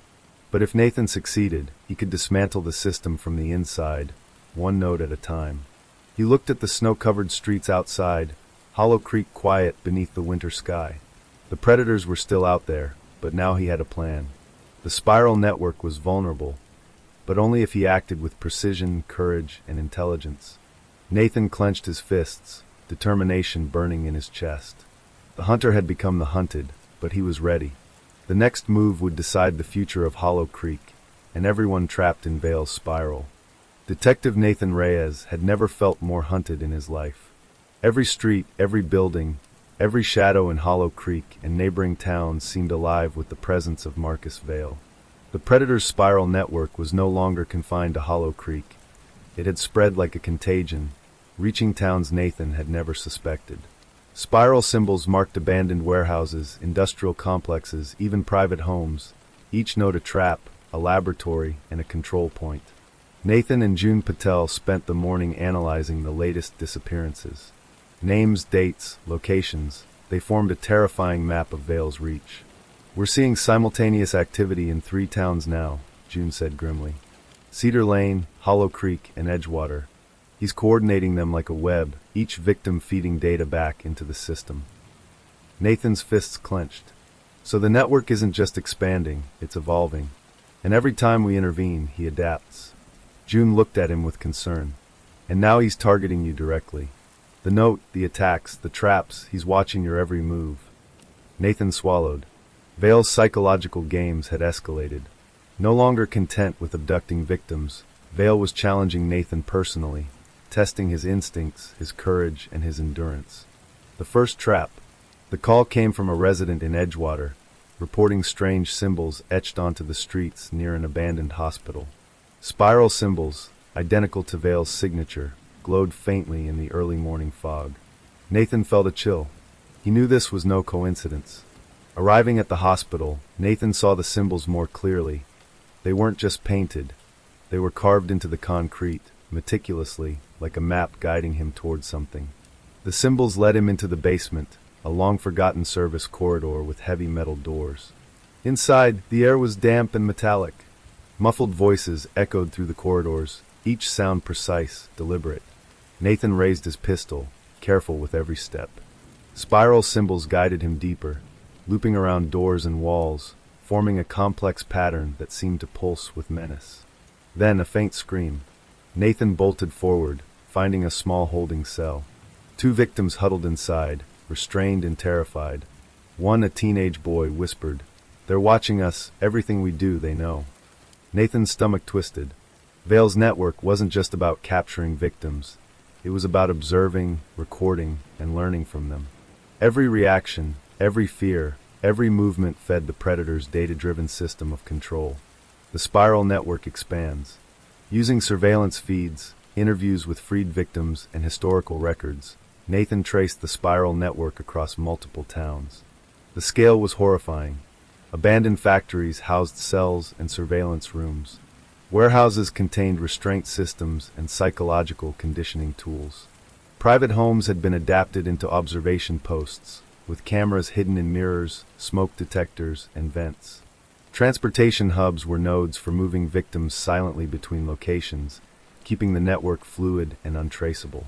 Each spiral symbol represented a node in the network, a point of control, a nexus of power over the victims' minds. Vale's operation was no longer a local threat. It was a fully developed system, a global prototype for psychological domination. Nathan's heart raced. Hollow Creek had been only the beginning, and the Predator's reach extended far beyond anything he could have imagined. Psychological warfare intensifies. Vale's messages grew more personal, more manipulative. Hidden speakers, monitors, and even intercepted communications were filled with taunts. "Detective Reyes, every move you make strengthens the network. Do you feel it? The web closing in? Every victim you save teaches me how to anticipate your actions. You are not hunting me. You are contributing to the spiral. Fear is not a reaction. It is a lesson, and you are a student." Nathan felt the weight of Vale's psychological control. The Predator wasn't just manipulating victims. He was manipulating the detective himself, using fear, anticipation, and constant surveillance to break him down, to make him doubt every decision. He realized that defeating Vale required more than courage. It required understanding the Predator's mind, predicting his moves, and dismantling the spiral network node by node. The Edgewater facility. Nathan's investigation led him to the largest facility yet, deep in Edgewater. Snow covered the approach, muffling sound and masking his presence. Spiral symbols led through the gates, across the yard, and into a massive industrial building. Inside, the facility was a labyrinth. Monitors lined the walls, showing dozens of victims in real time. Spiral symbols were everywhere, painted on walls, floors, doors, and ceilings. The air smelled of antiseptic, rust, and fear. Vale's operatives moved silently, trained in his methods, executing tasks with precision and obedience. Nathan's team moved carefully, freeing victims, documenting everything, and avoiding detection. But the deeper they went, the more traps appeared. Floorboards were rigged to trigger alarms, doors locked automatically, cameras hidden in every corner. Vale had anticipated their moves, designing the facility as both a prison and a test for anyone who dared intervene. A direct confrontation. In the facility's central chamber, Vale appeared, tall and imposing, mask and gloves on. Spiral symbols adorned the walls behind him, painted in dark crimson. "Detective Reyes," Vale said, calm and measured, "you've come far. But every step you've taken has been anticipated. Every action, every choice part of my design." Nathan raised his pistol. "Vale, it ends here. I'm shutting down this network, starting with you." Vale tilted his head. "You think you can dismantle the system? You're inside the spiral now. Every decision you make has been predicted. Every reaction analyzed. The spiral isn't just a pattern, it is a machine. And you are a component." Nathan's pulse raced. Vale wasn't just threatening him. He was demonstrating his control, showing how the spiral network manipulated even the hunter. A deadly maze. Vale vanished down a corridor, leading Nathan into a labyrinth of traps, spiral symbols, and hidden observation points. The walls seemed to pulse, the symbols forming a hypnotic pattern that disoriented him. Every room contained victims, restrained and terrified, some conscious, some unconscious. Spiral symbols were etched into every surface, marking nodes, control points, and data collection points. Nathan realized that the entire facility was designed as a massive experiment in psychological control, with him as both participant and intruder. He freed victims cautiously, noting the network's design, the flow of movement, and the way each node connected to others.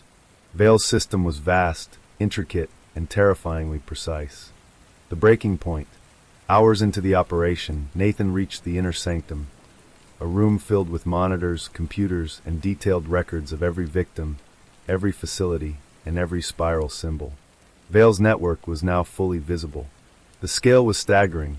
Over 50 active nodes, dozens of victims under surveillance, and operatives trained to anticipate every intervention. Vale had designed a system of control that could operate independently, continuously refining itself through the reactions of victims and intruders alike. Nathan felt the weight of the Predator's brilliance and cruelty. Hollow Creek had been only the beginning. The spiral network extended far beyond, a sprawling system of terror, observation, and psychological domination. A dire realization. As Nathan studied the monitors, he noticed something even more chilling. One screen showed spiral symbols being painted in a town he hadn't yet investigated. Vale's expansion was ongoing. New victims were already being selected, already trapped in the spiral network. Nathan realized that time was running out. Every delay, every misstep strengthened the network. Vale's ultimate plan was clear. A global system of control, using psychological terror, manipulation, and observation to dominate anyone caught within it. He clenched his fists. Hollow Creek and Cedar Lane were only the first chapters. Vale's network was alive, expanding and adapting. And the detective knew one truth. To stop the Predator, he had to strike decisively, dismantle the spiral network node by node, and confront the mastermind himself. Preparing for the final confrontation. Back at the precinct, Nathan and June devised a strategy. Using the network's records, historical data, and spiral patterns, they began planning coordinated raids on multiple facilities.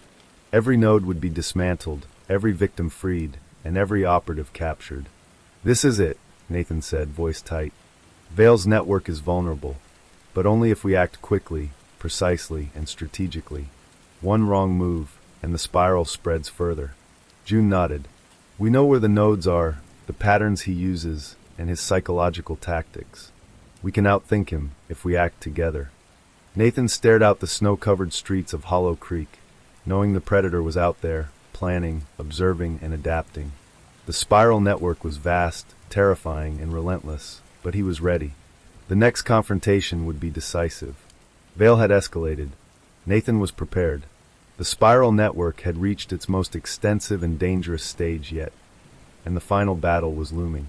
Detective Nathan Reyes stood at the edge of Hollow Creek, snow drifting across the deserted streets, the cold wind biting through his coat. After months of investigation, countless nights chasing shadows, and hours spent piecing together Marcus Vale's horrific spiral network, the final confrontation had come. Every victim freed, every facility documented, every spiral symbol mapped, everything led to this moment. Vale's network had grown like a dark, spreading virus. Cedar Lane, Hollow Creek, Edgewater, and other towns had been infiltrated by a system of psychological terror and surveillance. Each node, warehouses, abandoned hospitals, private homes, had been designed to manipulate and observe. Now, after weeks of careful coordination with the task force and June Patel, Nathan was preparing to dismantle the remaining nodes and finally confront the man who had terrorized so many lives. Coordinated strikes. The task force split into teams, each assigned to strike a specific node of the spiral network. Communications were encrypted, routes carefully planned, and contingencies rehearsed. Nathan led the strike on Vale's central facility, the largest node, the heart of the network. "This is it," he said to June, who stood beside him reviewing maps. "We know where he is, and we know how he operates. Every trap, every symbol, every tactic, he's been doing this for decades. But tonight it ends." June nodded, eyes steely. "We've freed over 60 victims so far. Every node we hit weakens the network. Vale's reach is vast, but he's counting on fear and precision. We'll outthink him this time. Nathan glanced at the snow-covered streets, empty and silent. Vale had been patient, calculating, and meticulous. But patience could only last so long. Entering the heart, the central facility loomed ahead, an abandoned industrial complex on the outskirts of Hollow Creek, snow drifting across the roof and windows. Spiral symbols were etched into every visible surface, the signature of Vale's obsession with control and observation. Nathan's heart pounded as he led his team inside.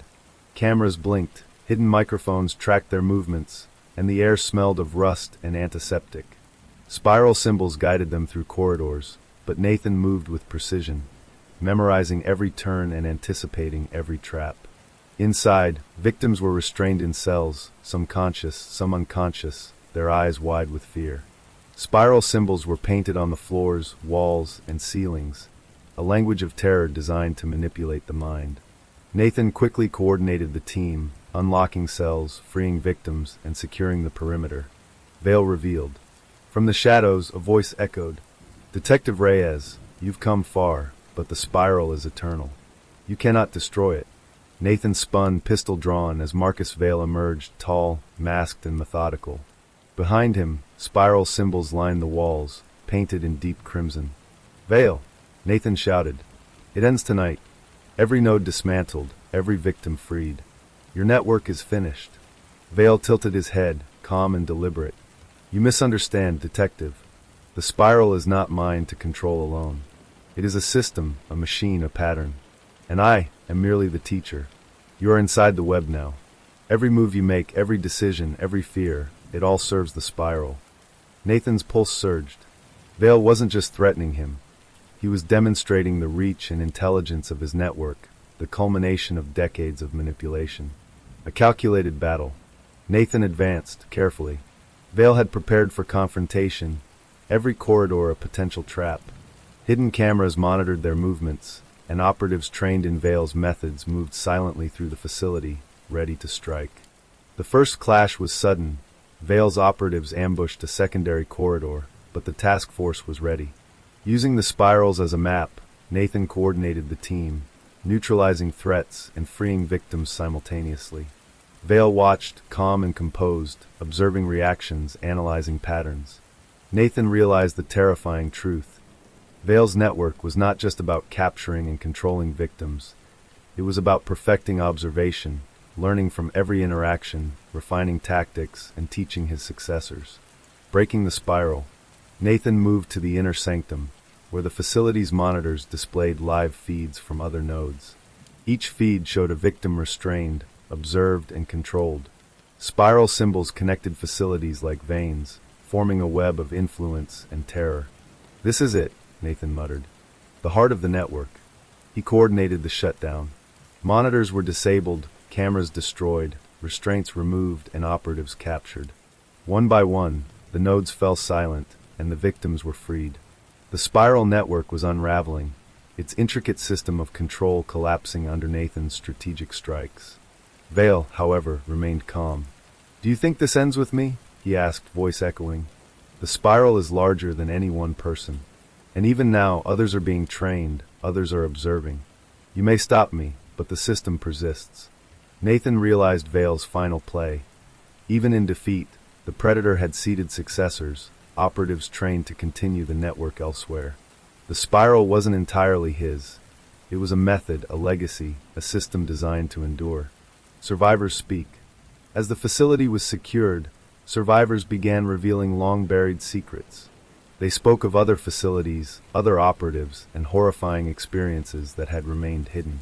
Lila Hammond, freed months earlier, revealed the names of operatives she had memorized, locations of secret caches, and hidden escape routes. Marcy Linton disclosed psychological experiments that forced victims to betray one another, creating divisions that strengthened Vale's control. Other survivors named towns where they had been transported, showing Nathan that the network spanned far beyond Hollow Creek. Each revelation provided new intelligence, but also a sobering truth. Vale's network was vast, methodical, and deeply entrenched. The spiral network might be broken tonight, but its seeds had already spread. The final confrontation. Nathan cornered Vale in the central chamber, the spiral symbol dominating the wall behind him. "It's over, Vale," Nathan said, voice firm. "Your network ends here." Vale's mask concealed his expression, but his eyes gleamed with calculated intelligence. "It ends only if you can control the pattern. The spiral is eternal. You may free the victims, dismantle the nodes, but the design, the method, lives on. And soon, others will take my place." Nathan stepped forward. "I don't care who takes your place. I'll dismantle every node, track every operative, and ensure that Hollow Creek, and every town you touch, is safe." Vale tilted his head. "Do you understand, detective? The network is not just physical. It exists in minds, in patterns, in reactions. And you are now part of it." Nathan clenched his fists, drawing on every ounce of training, experience, and determination. "Then I'll make sure the spiral collapses, starting tonight." The capture. Vale attempted to flee through a hidden passage, but Nathan anticipated the move. Using knowledge from freed survivors and careful observation of the spiral network, Nathan blocked the route, cornering Vale. "You're done," Nathan said. "There's nowhere left to hide." Vale paused, then slowly raised his hands. "You may stop me, but remember, the spiral doesn't die. It adapts. It survives. And even now, others will continue the work." Nathan signaled the task force. Vale was restrained, his network dismantled, and the central facility secured. For the first time in months, Nathan allowed himself a deep breath. Hollow Creek was quiet, the spiral network broken, or so it seemed. A chilling discovery. As Nathan and the team reviewed the captured files, monitors, and spiral mappings, June uncovered something that made their stomachs turn. A list of names, dates, and locations extending far beyond Vale's known operations. "This isn't just Hollow Creek," June whispered. "Vale's network has affiliates, other operatives trained in his methods. Some of them may never have reported directly to him. He didn't work alone." Nathan stared at the list. Each entry suggested another network node, potentially active, potentially targeting new victims. Vale had created a legacy, a method designed to persist even without him. "The spiral isn't over," Nathan said quietly. "We've stopped Vale, but the system lives, and we have to be ready for what comes next." Emotional aftermath.